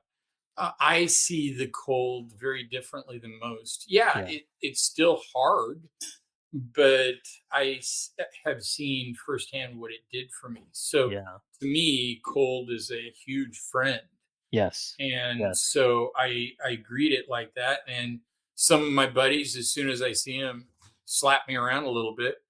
I don't hate that because it's done in such a friendly manner. Yeah, Yeah, and boy, cold certainly is that kind of friend. It'll slap you around for about the first 90 seconds. yeah. But I want to hear your story, but I want to take a creative exercise in you telling it, sure, and then we'll do like a 2-minute version that you tell, sure, but then you can tell a longer version however you want. Uh, sure. Imagine or pretend or envision that you are an extra solar being So beyond our solar system, you're on a different Mhm, planet, maybe Andromeda. mhm. I don't know. You're in a different galaxy, whatever it is, really Yeah, far away, whatever yeah, kind of being it is. They look to Earth. They see Dean Hall. mhm, They are impressed by your energy, the amplitude that comes from you, because they can feel that from mhm. beyond the solar system. Okay. Then they look down and then they can see what you did earlier in life. They can see your whole life before them because they have that ability. How would Mhm. they describe what you did for those? I know I'm trying to Yeah, condense the story, but how would they tell us the story of what did Dean do? they would probably say that Dean had lived such a heart-centered life and worked in such a heart-centered way for so many decades, if not all of his life, that unknowingly his heart led him back to the heart of all humanity, Mm, which is Mother Earth. And he heard the call, even though culturally he was blinded to it. And it was as instinctive to him to do this as it was for a goose to fly south in the winter. mm, That Dean's heart just helped him to follow the human instinct of going back to Mother Earth rather than following his postmodern cultural training of having an expert in a white lab coat feed him medication. Yeah. wow, And I'm not against that, sure. but I think it's a both and rather than an either or. And, speaking specifically as an alien being, I think that's how they would see it. They would see me like a silly goose that just did what geese do. And thankfully, I wasn't a smart enough goose to override that impulse or that Yeah, instinct. yeah. Okay, now I'm gonna ask you another creative question. I'm sorry if I'm taking you away from but Now I I just love this. yeah, This yeah, is I wish this was number. I might just skip and call this number 500 yeah, because this is the coolest conversation I've. Sometimes, and I don't want to be disrespectful to other sure, podcasters or even to myself and my story, but I've told the story so many yeah, times. It's kind of totally. like, okay, here we go again.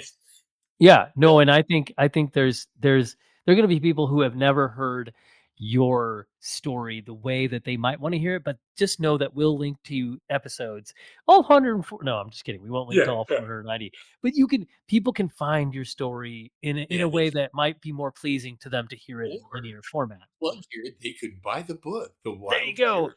Buy Wild Cure and sign up now for the pre-order for the Wild Return, and if you're lucky, you'll get the version that's called Wild Origin or Back to the Garden, There so you to go. speak.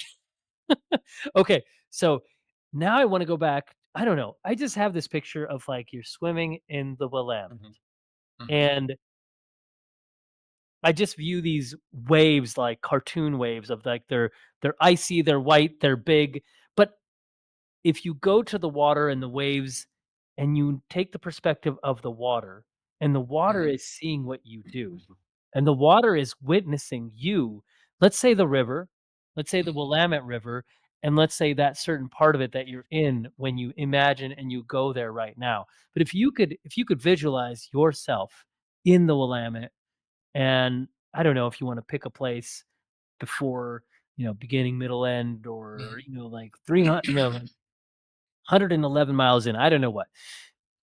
That water, what does that water say about you?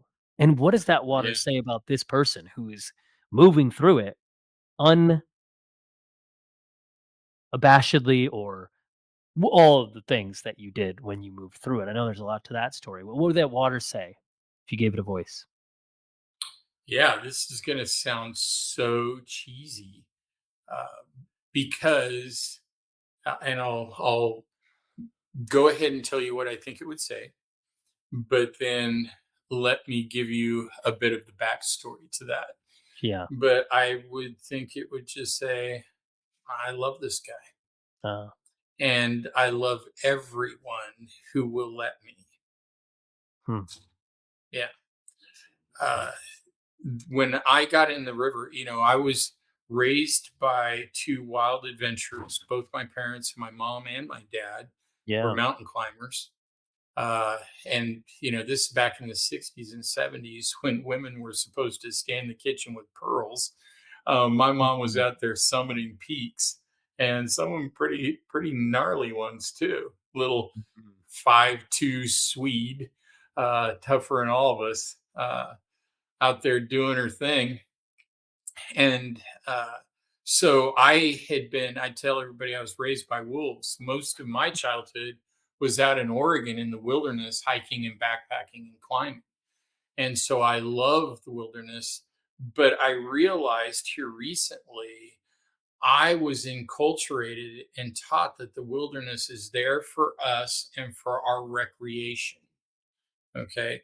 So unknowingly, my parents even subjugated, as much as they loved nature, they Mhm. subjugated it to a recreation, Yeah. kind of our own little. That's why I've never been to Disneyland. Mhm. When I asked my dad when I was 7, he's like, "No, Disneyland's stupid." And I said, "Really? Why?" Because you've been out in something in God's Disneyland your whole life. It's way better. And I'm like, no, I just want to see Mickey there. But yeah. And so he, even as much as he loved nature and my mom too, it was relegated to recreation.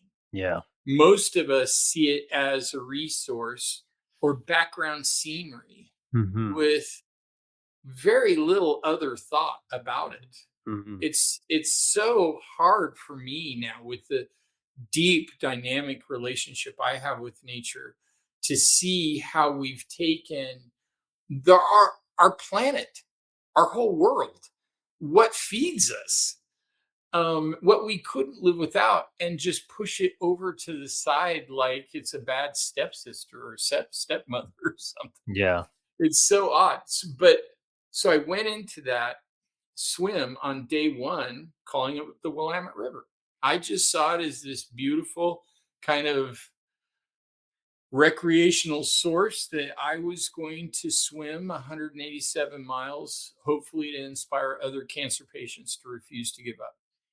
Because what your listeners probably don't know is I was still an active cancer patient at the time.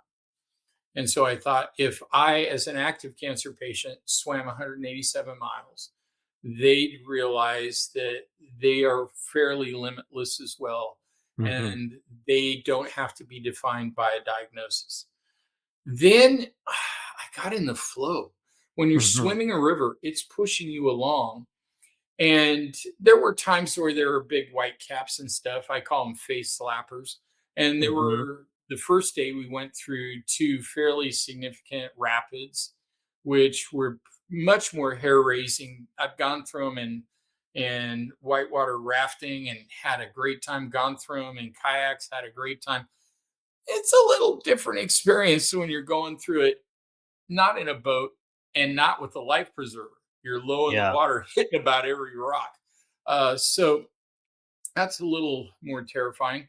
But most of it's just this big, beautiful blue, big shouldered river that's moving you along, and you almost become dance partners with it. Mm. You feel it. Sometimes it'll push you, sometimes it'll slow you down, sometimes you get caught in a swirl called an eddy, that will even move you around back and then forward that you got to get out.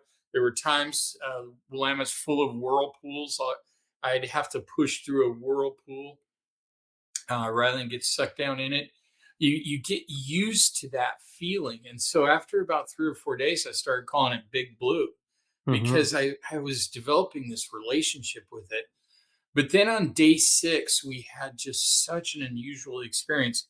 All rivers are very circuitous. They're very windy, and people don't know that. They're so cut off from nature. They think Yeah. of a river like a highway, Yeah. and they think it's just straight. they're extremely windy. Most rivers. Some aren't as much, like the Nile and the Mississippi, but all others are. And we hit this one about mile long corridor where it was very straight with huge Douglas fir and pine 100-foot trees lining this. And as we came along it, my dad stopped me. A lot of people don't know this, but when you're swimming a river, you can see about 200 yards ahead of you, and you can see about 10 yards ahead of you. But danger is always somewhere in between those two. So you've Mhm. got to have a kayaker in front of you that is up above the water and can see where to navigate, where to pull in the flow and current, where there's danger. And also, we didn't see any boaters really for the first 16 days. But then as we got closer and closer to Portland, they can flag boaters that there's a swimmer in the water, so they keep you safe that way too. Well, anyway, so my 79-year-old dad decided to be my guide boater, which was a whole unexpected, beautiful thing that happened. And we could talk about that some other time, perhaps. But he's in front of me, crusty old guy, 79 years old at the time. And he's like, "Hey, stop. I want you to take a look at this." And I looked up, and there was a male female bald eagle pair circling. Mm. He's like, "Yeah, they're probably just looking for their next meal, and you probably look like a big fat salmon." And we laughed and watched them for a while. And then I started to swim again. Well, the water was 42 degrees that day, Fahrenheit. And so I would start to get fairly significant hypothermia, even though I was wearing a 3 mil triathlete wetsuit about every 45 minutes. And I could feel my internal organs bang against my rib cage, and I'd start to slur my words. And I could tell my brain would start slowing way down. And so I'd get out onto the riverbank, and I'd have to run in place for 5 or 10 minutes and warm my body back up. So we thought that was a one time experience, but not too long after that happened, about 15 minutes, they kept circling me. And I pulled over to the riverbank. And when I did, they roosted in a tree above me. Hmm. And then when I started, we thought, well, that's it. We sat there and watched them a little bit as I ate as much as I possibly could without throwing up in the water, and drank some hot tea and watched them and got in the river. Mhm. And when I did, they started circling me again. Hmm. This same little dance between me and the Eagles happened for 3.5 hours, Wow. all the way to a town, my destination of that day, called Corvallis. When Yeah. I'd stop, they'd roost. When I'd start, they'd circle. And we kept doing this. And then at Corvallis, there was a news team, because I was starting to get some media by then, came and interviewed me, and they circled us the whole time. So much so that they even noticed and took film of it. And then as soon as the lady said, "Okay, that's enough, we're done," they flew off. And there was something about that experience that changed everything for me. Hmm. I had been raised in a fairly fundamentalist evangelical Christian household that taught us in their theology that we are above all of creation, Right. that we are in dominion. Uh-huh. And that day, I'm like, is that true? Are we really, or are we just one of many beautiful beings, living Mhm. beings on this earth? Yeah. Because there was something so spiritual that happened that day for me, Hmm. and something so magical and mystical. And I'd never heard of that happening. I've since heard that many indigenous Native American tribes believed that if a bald eagle circled you, it meant you were blessed, Mhm. and that you had destiny awaiting you, and other different bits of folklore like that. But at that point, when it was almost like that transparent veil was ripped in two for me, and I got off of my egotistical human pedestal and I saw all living beings as my equal. From then on, I started feeling like I was talking to the river. And Mm. I didn't even put it in the book because it sounds so crazy and it doesn't fit my clinical tutelage or upbringing or anything that an American man should be talking about unless he's, a dope smoking hippie. And I'm not one of those guys. And so, to be very transparent, I feel this deep impression from day 6 to day 22. People say, "Boy, you must have been so disciplined. How did you do it?" I looked forward to it because as I would swim, I would hear what I call Mama River Mhm. whisper to me just these comforting, beautiful things that, yeah, maybe they came from me, didn't feel like it, Mhm. and they weren't phrased in my vocabulary. And I journaled them down. And in this book, The Wild Cure, I don't mention Mama. I mention Mama River a little bit, but I don't talk really about this breakthrough experience that I had. I do mention the Eagles, Yeah. um, but at the start of every chapter, my daughter said, "Hey, why don't we just put some of those?" I call them Mama River whispers at the start of every Mhm. chapter. And one yogi told me, your book is very masculine, but Mm. it's balanced by the very feminine Mama River whispers. And I'm like, Love oh, that. never Yeah. thought of that. Yeah. Yeah. And so for me, Mama River just comforted me and really helped soothe a lot of the trauma of the years that I had experienced before then that had been very traumatic, very sad, very difficult. And I felt almost reborn by the time those 22 days were done. And one of the things she'd tell me again and again and again, to, I guess, make a short answer very long, sorry, Yeah. uh, I'm was really enjoying it. It's great. how much she loved me and Yeah. how much she cared for me and how much she wanted all of that for all of humanity. Yeah. Whew. No, I feel, when the room goes hush and you feel there's something very special. I was going to say sacred, and I think it is that also. When she started talking about those eagles and how you started to then hear the whispers of the river, Mama River, and that interaction, that to me, yeah, I feel it. And I feel how, wow, how important it was, not only for your dad was talking about it, you were noting it, and that's that feels very big. So yeah, I think there's a lot to that.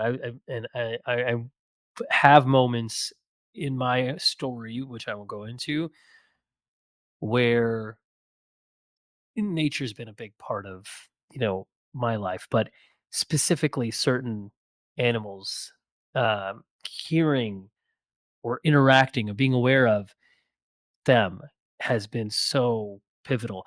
But I also want to go to that part where you shared, um, I also resonate so much with the way you talk about us all being beings. And I didn't appreciate the dominion perspective that I saw. And I didn't understand that. I got it, but I couldn't agree with it. And I feel like there is something when we respect other beings and we recognize that we're all part of this versus, yeah, some hierarchical dominion type kind of reality. Right. So resonate with the way you talked about that as well and appreciate it. And I feel like there's a yeah, there's that was so good. Yeah, this is what I'm gonna say.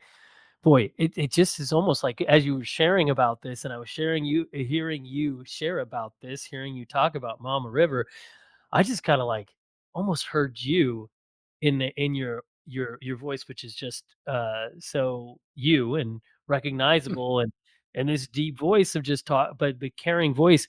It's almost like I heard a song called Mama River, and you were whether you were singing it or you were speaking, and your words were translating to us on this planet what Mama River was saying.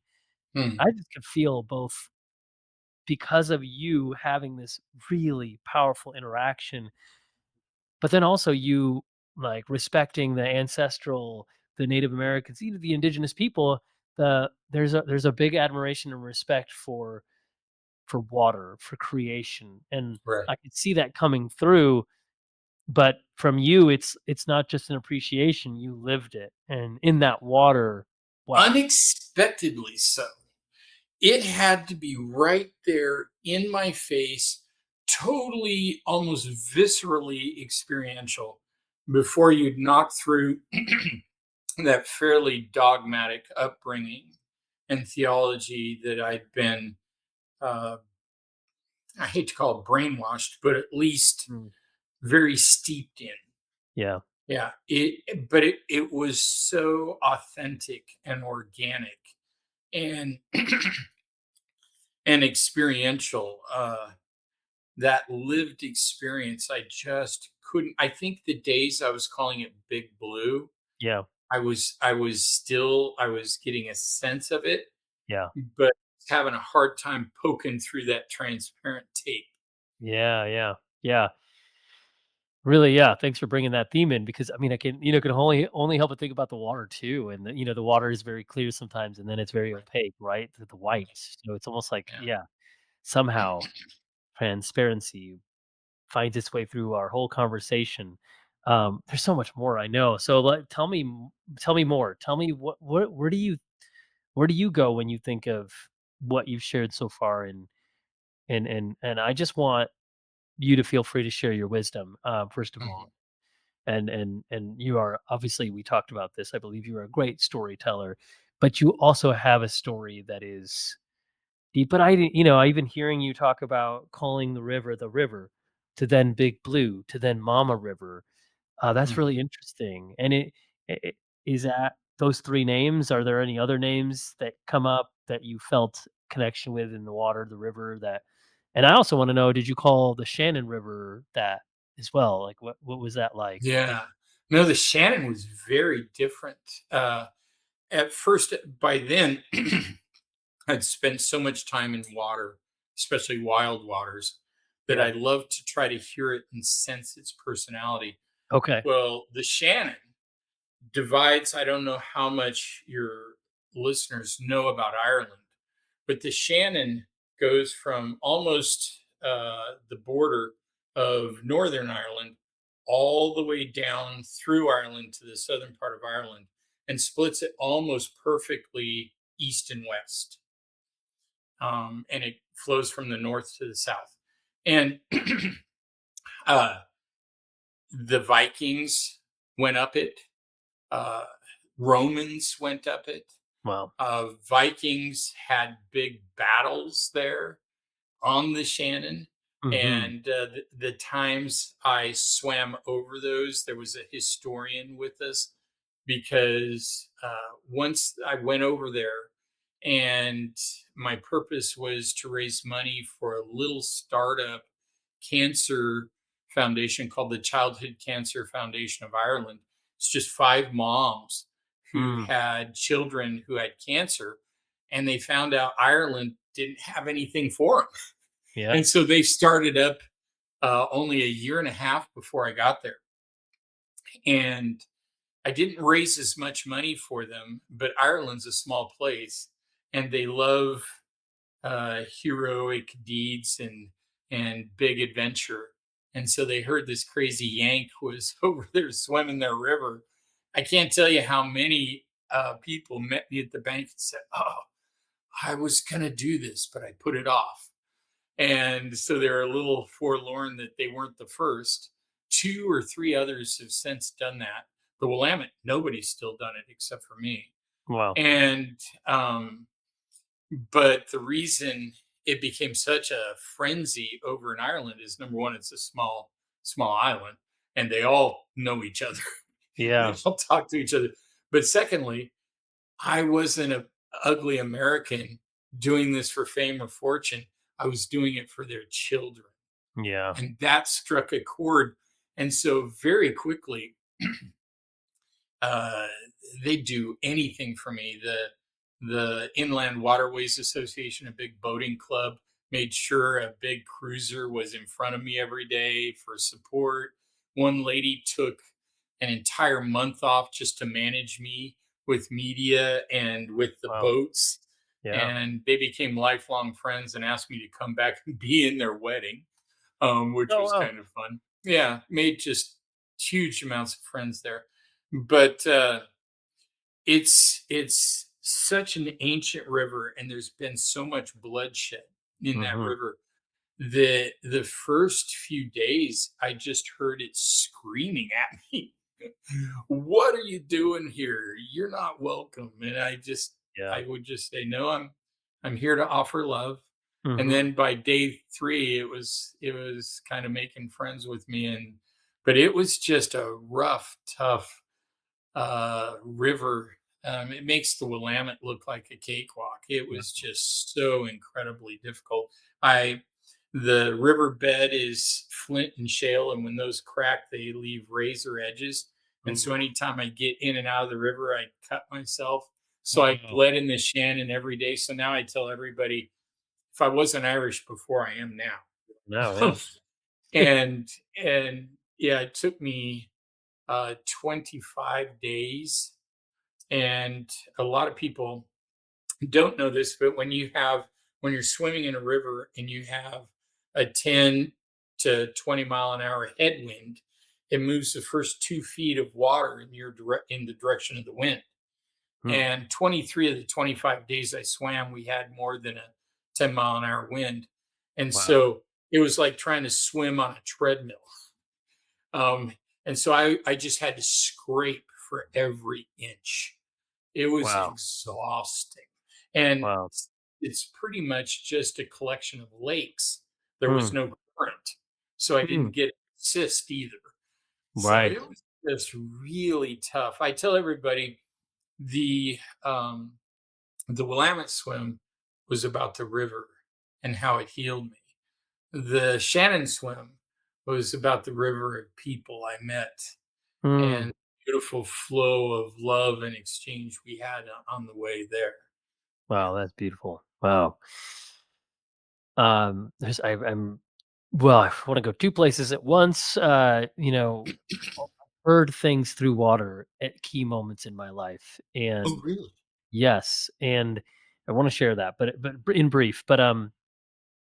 Maybe I'll ask you this question, and I'll go to that. It Are there any other rivers that have also like been journeys where you've swam across, or anything like those 2? I know the Willamette and its significance in your history, and now I know the Shannon. Are there any other rivers? The other question would be, like, how many rivers do you feel like you've been swimming in?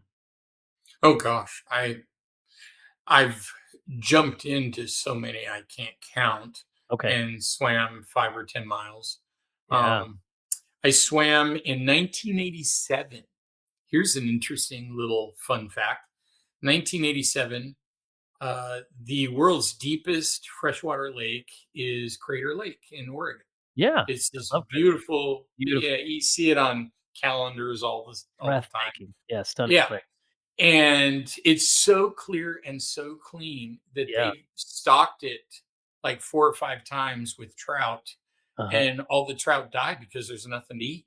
Oh, yeah. It's that pure. Right. Well, ever since I was a little kid, being an Oregonian, I wanted to swim across Crater Lake. And my dad's dad was quite a videographer. He had film of my dad in the 40s, in the 1940s at Crater Lake. And so we'd watch these 8 millimeter reels. And I think, oh, I got to swim across that thing. Well, in 1987, I went to the head ranger, thankfully, and asked for her permission. And she's like, well, it's really cold. And I'm like, hey, I can handle cold. That's no problem. And she said, okay, yeah. And so she signed off and then made the mistake of not telling anyone else. And so I went and got in because at that time and to this day, to keep it really pure, they don't let anybody on the lake anymore. They don't let private boats or anything.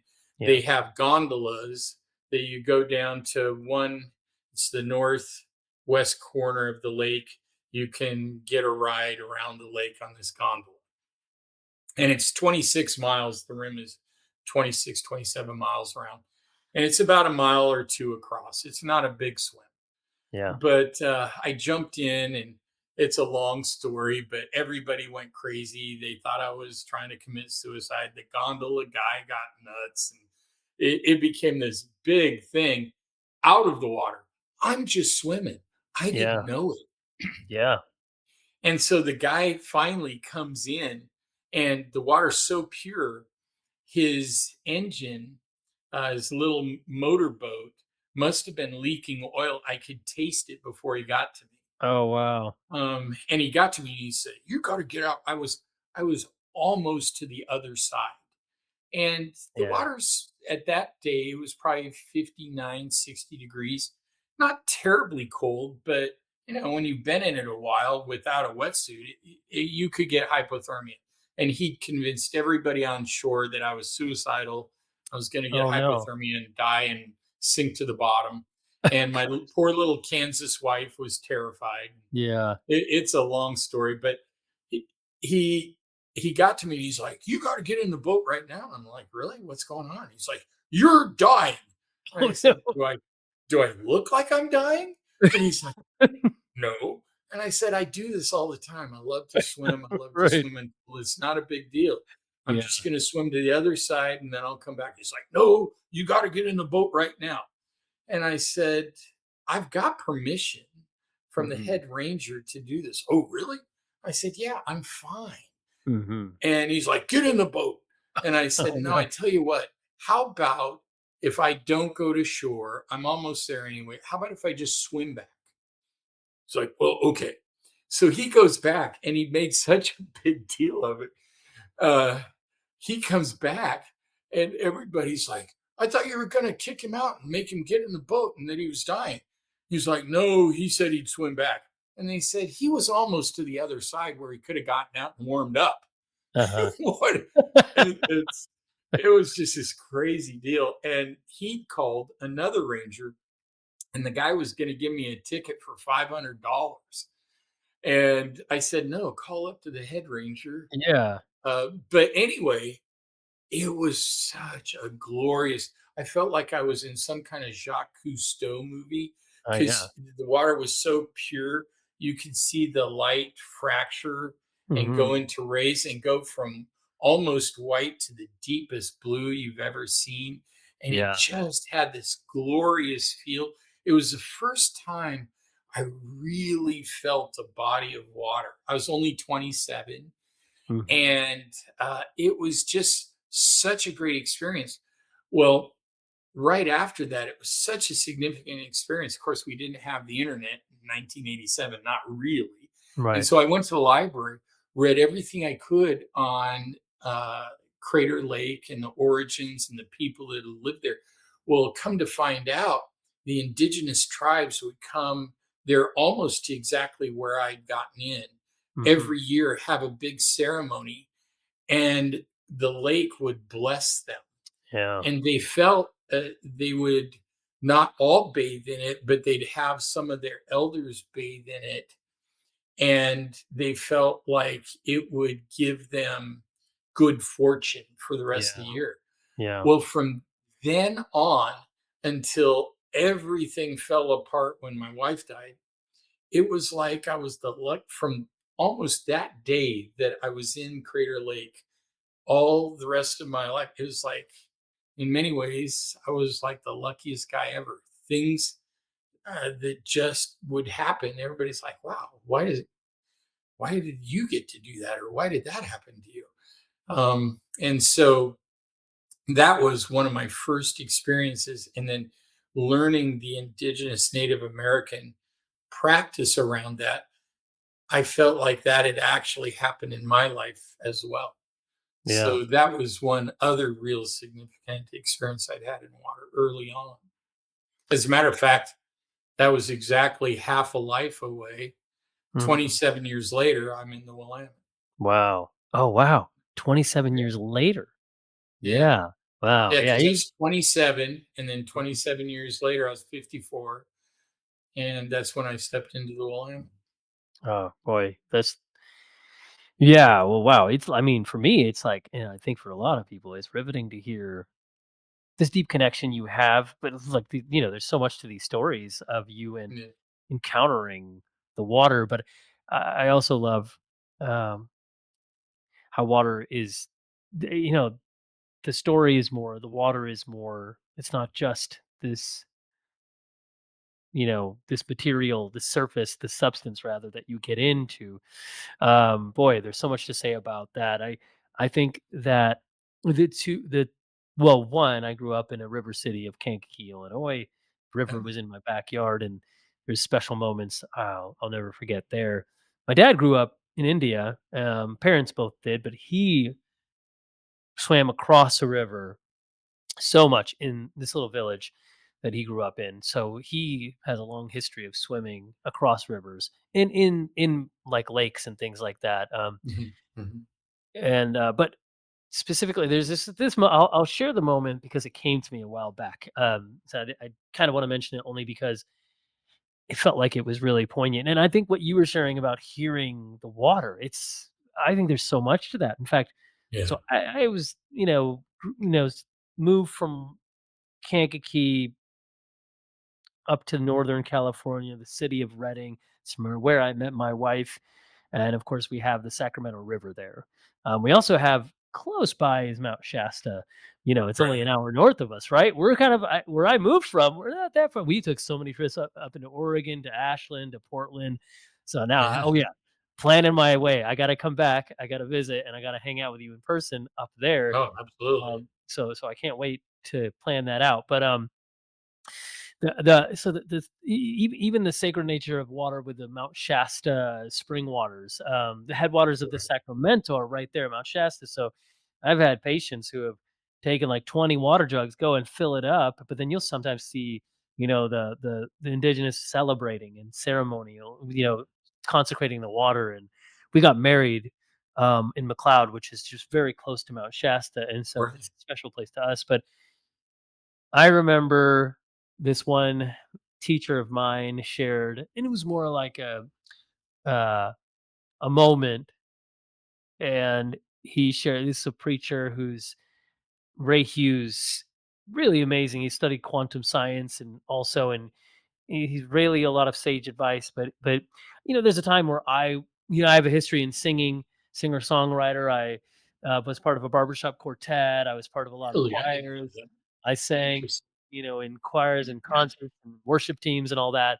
Um, but just for fun. But I remember when I was hearing him talk, and I had this thought of like, I just feel like I'm gonna be like, being part of teams like that, leading musical teams and worship teams. And I just remember hearing his message one day, and he said this one phrase. He said, uh, never lost its way from my heart and brain. He said, "If you think you want to lead worship, go lead a stream in worship."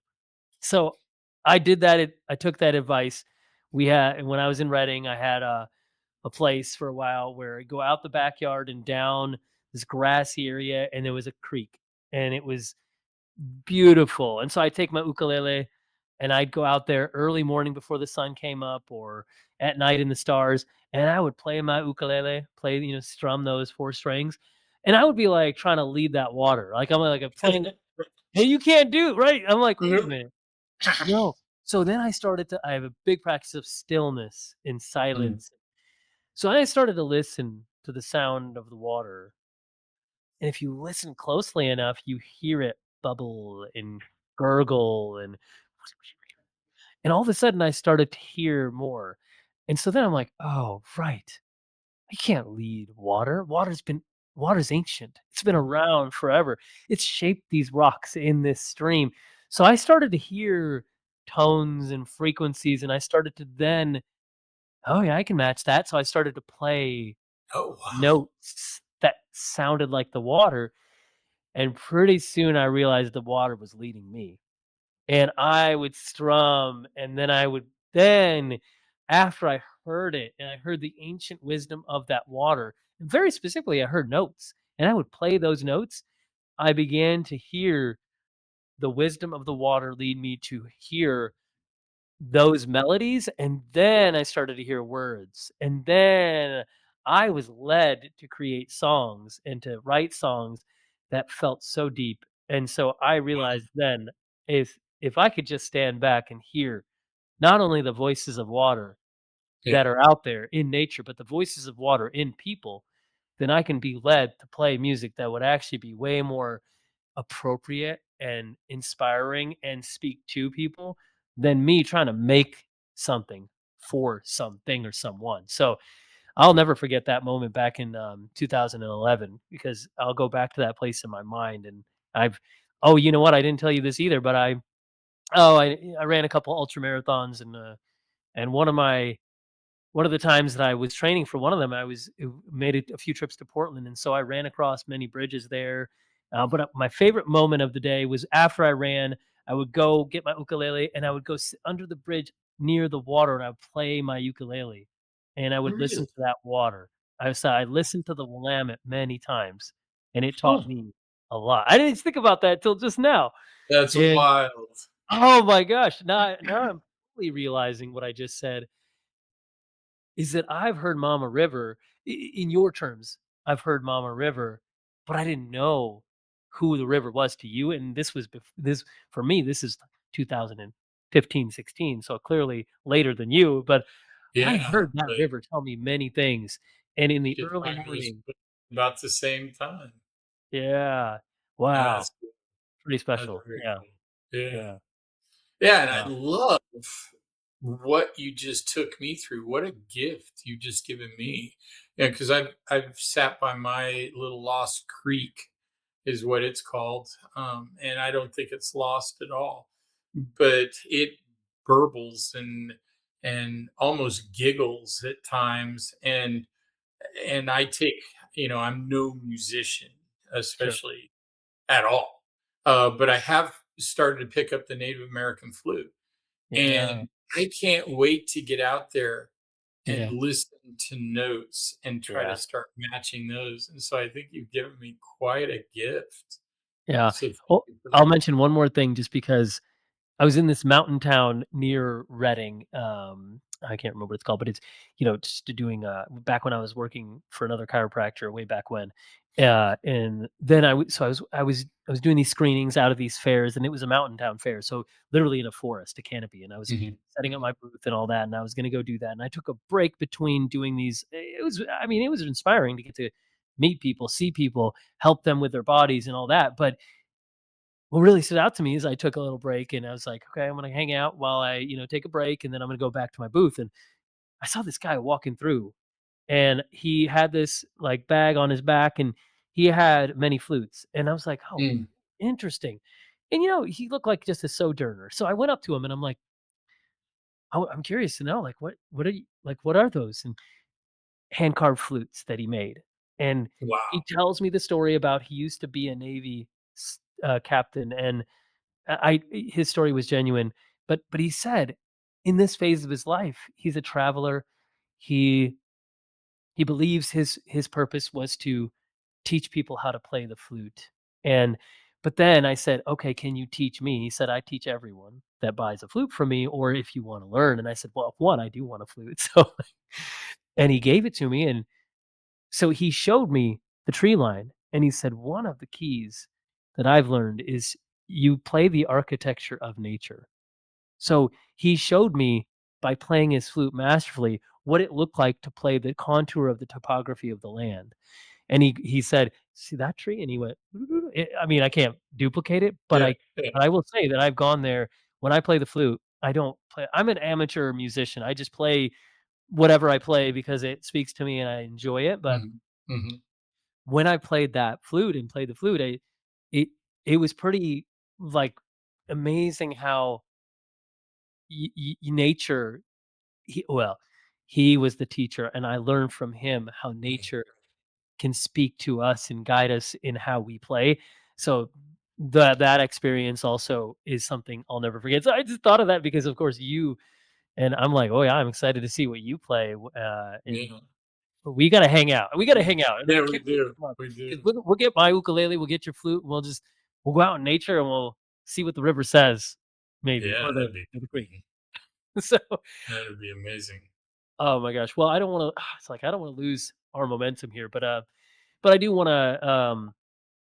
I want to hear any more that you feel like you want to share. I feel like we're gonna have to do more. I'd Yeah. love to have more Let's have me conversations. back and I'll tell my story. So- This will well, be episode 2. I know, right? So, Just uh, for my listeners, I think what they hear is your story in a way that is beautiful and that no profound. one else has crafted. Yeah. And You've and never told the story. I don't know. I haven't coming listened to in all through 490 back episodes. and through windows. So yeah. But I know how it feels when when you've lived the life that you have.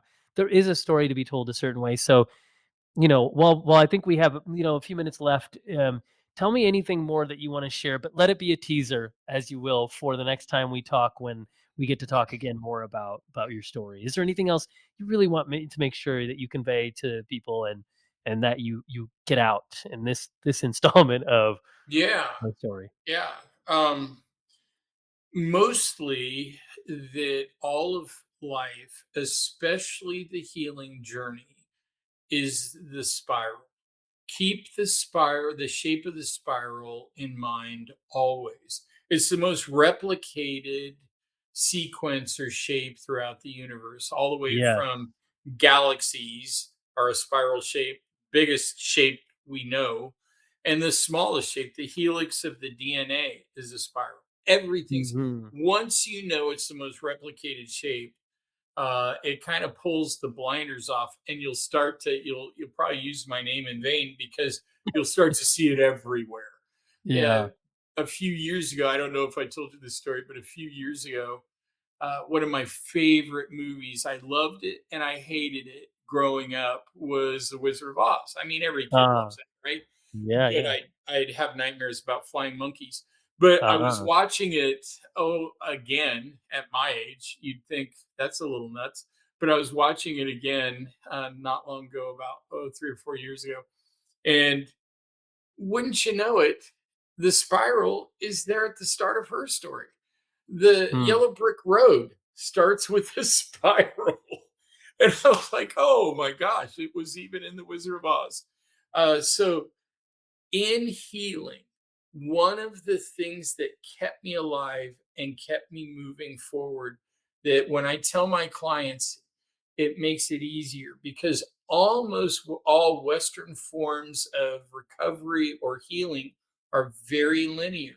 There's you and where you want to get to. But the problem with that is that's not how life works. That's not nature's way, not nature's pattern. Number Yeah. one, the destination is not outside of yourself. You are the destination. And I'll show you why. Uh, as you start to make progress, it's almost like you're walking into the sunlight. I compare it to a circular staircase. Every step takes you up a bit and Yeah. around. Pretty soon you're feeling very far away from step one, that what I call the dark side. Hmm. But then here's where people think they're relapsing or failing. Life takes you back again to revisit it. Hmm. And it's really important that you know that you never revisit that place, that dark side, the same man or woman. Even if it's just the day before, you're fractionally smarter, wiser, stronger, more experienced. Many times it doesn't happen daily. It takes weeks or months to bring you all the way back around. But when you come back around, you have not failed, you have not relapsed, you've just followed that spiral. Yeah. And, think of the rings on a tree. Everybody thinks they grow like this. No, they grow like this. Yeah. Everything in life, tides are that spiral. Everything in life is a spiral, especially your healing. So when you come around to that dark side, If you were on a spiral staircase and wanted to get out of it, what would you do? You Yeah. just take the next step and the next step, and pretty soon you're back in that bright side again. But the beauty of this is the way God or the universe, life, love, whatever you want to call that beautiful, higher, majestic creator has created us so that we are basically polishing or refining ourselves. The destination is not out here, it's here, it's us. Because when Neil is that best version of Neil, that growing, vital, purposeful version of Neil that doesn't have to be perfected yet, but growing, then he ignites, as you have many times already, just in our short friendship, a spark within me that's like, oh my gosh, I didn't think of it like this. You've even done that during this podcast. I've had three like, oh, wow, moments because you are in that process and that destination is Neil. And when Neil's the best Neil, then he ignites the best Dean in Dean. Hmm. And that doesn't happen without revisiting those weak, those hurting, those traumatized, those anxious or depressed or ill places in Yeah. us. Yeah. And so I want people to be very loving to themselves when they feel like they're failing. There is no such thing as failure. I don't know if most of your people know it. It's a social, what's called the social construct. You look at any little toddler, they don't know about failure. If we knew about failure, none of us would have ever learned to speak or to walk Yeah. because we failed thousands of times. There's only feedback. Yeah. And so rule failure cleanly out of your life. Think of it only as feedback and that learning process and keep taking that next step. Always when I was at my worst and thought I couldn't do it anymore, I just asked myself because I was so familiar with this spiral, what's the next step? And you might not know what the second step is, but in the last 10 years, especially with all my clients that even the suicidal ones, I've asked hundreds, if not thousands of people in the last 15 years, what's the next step? Everyone always knows. Mm. Even the suicidal folks. What's the next step? Well, I need to call my mom and have her come over, or I need to call my buddy, or I need to put down the gun. Or a guy in a financial crisis. What's the next step? Well, I need to be honest with my wife, or I need to call my banker. You know, you don't know what's going to happen. We, when we're blocked, we almost always are thinking 20 or 50 steps ahead. Hmm.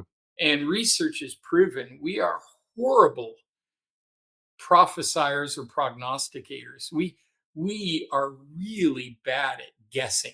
Hmm. No matter how smart we are, there are just too many variables in life to guess what's going to happen in 50 steps. But we can always know what the next step is. Yeah. And we always do.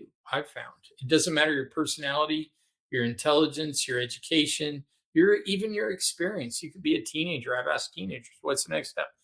They know. And so make life more simple by remembering that coming back around to that place you felt like you visited too often is not failure, it's refining.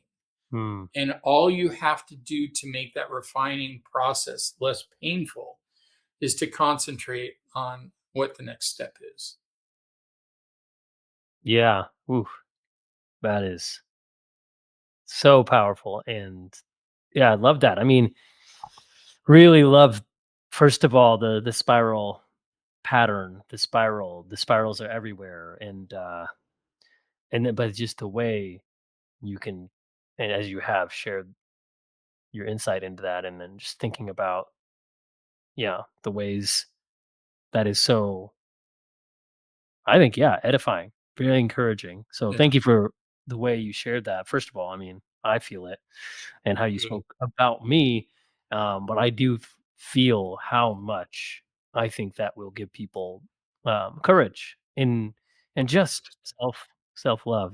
That's yeah, yeah. Wow, that is, I think, a very, very, very great place for us to say. Can't wait till yeah, I can't wait till next time. I can't wait till Yeah, me more. either. Yeah.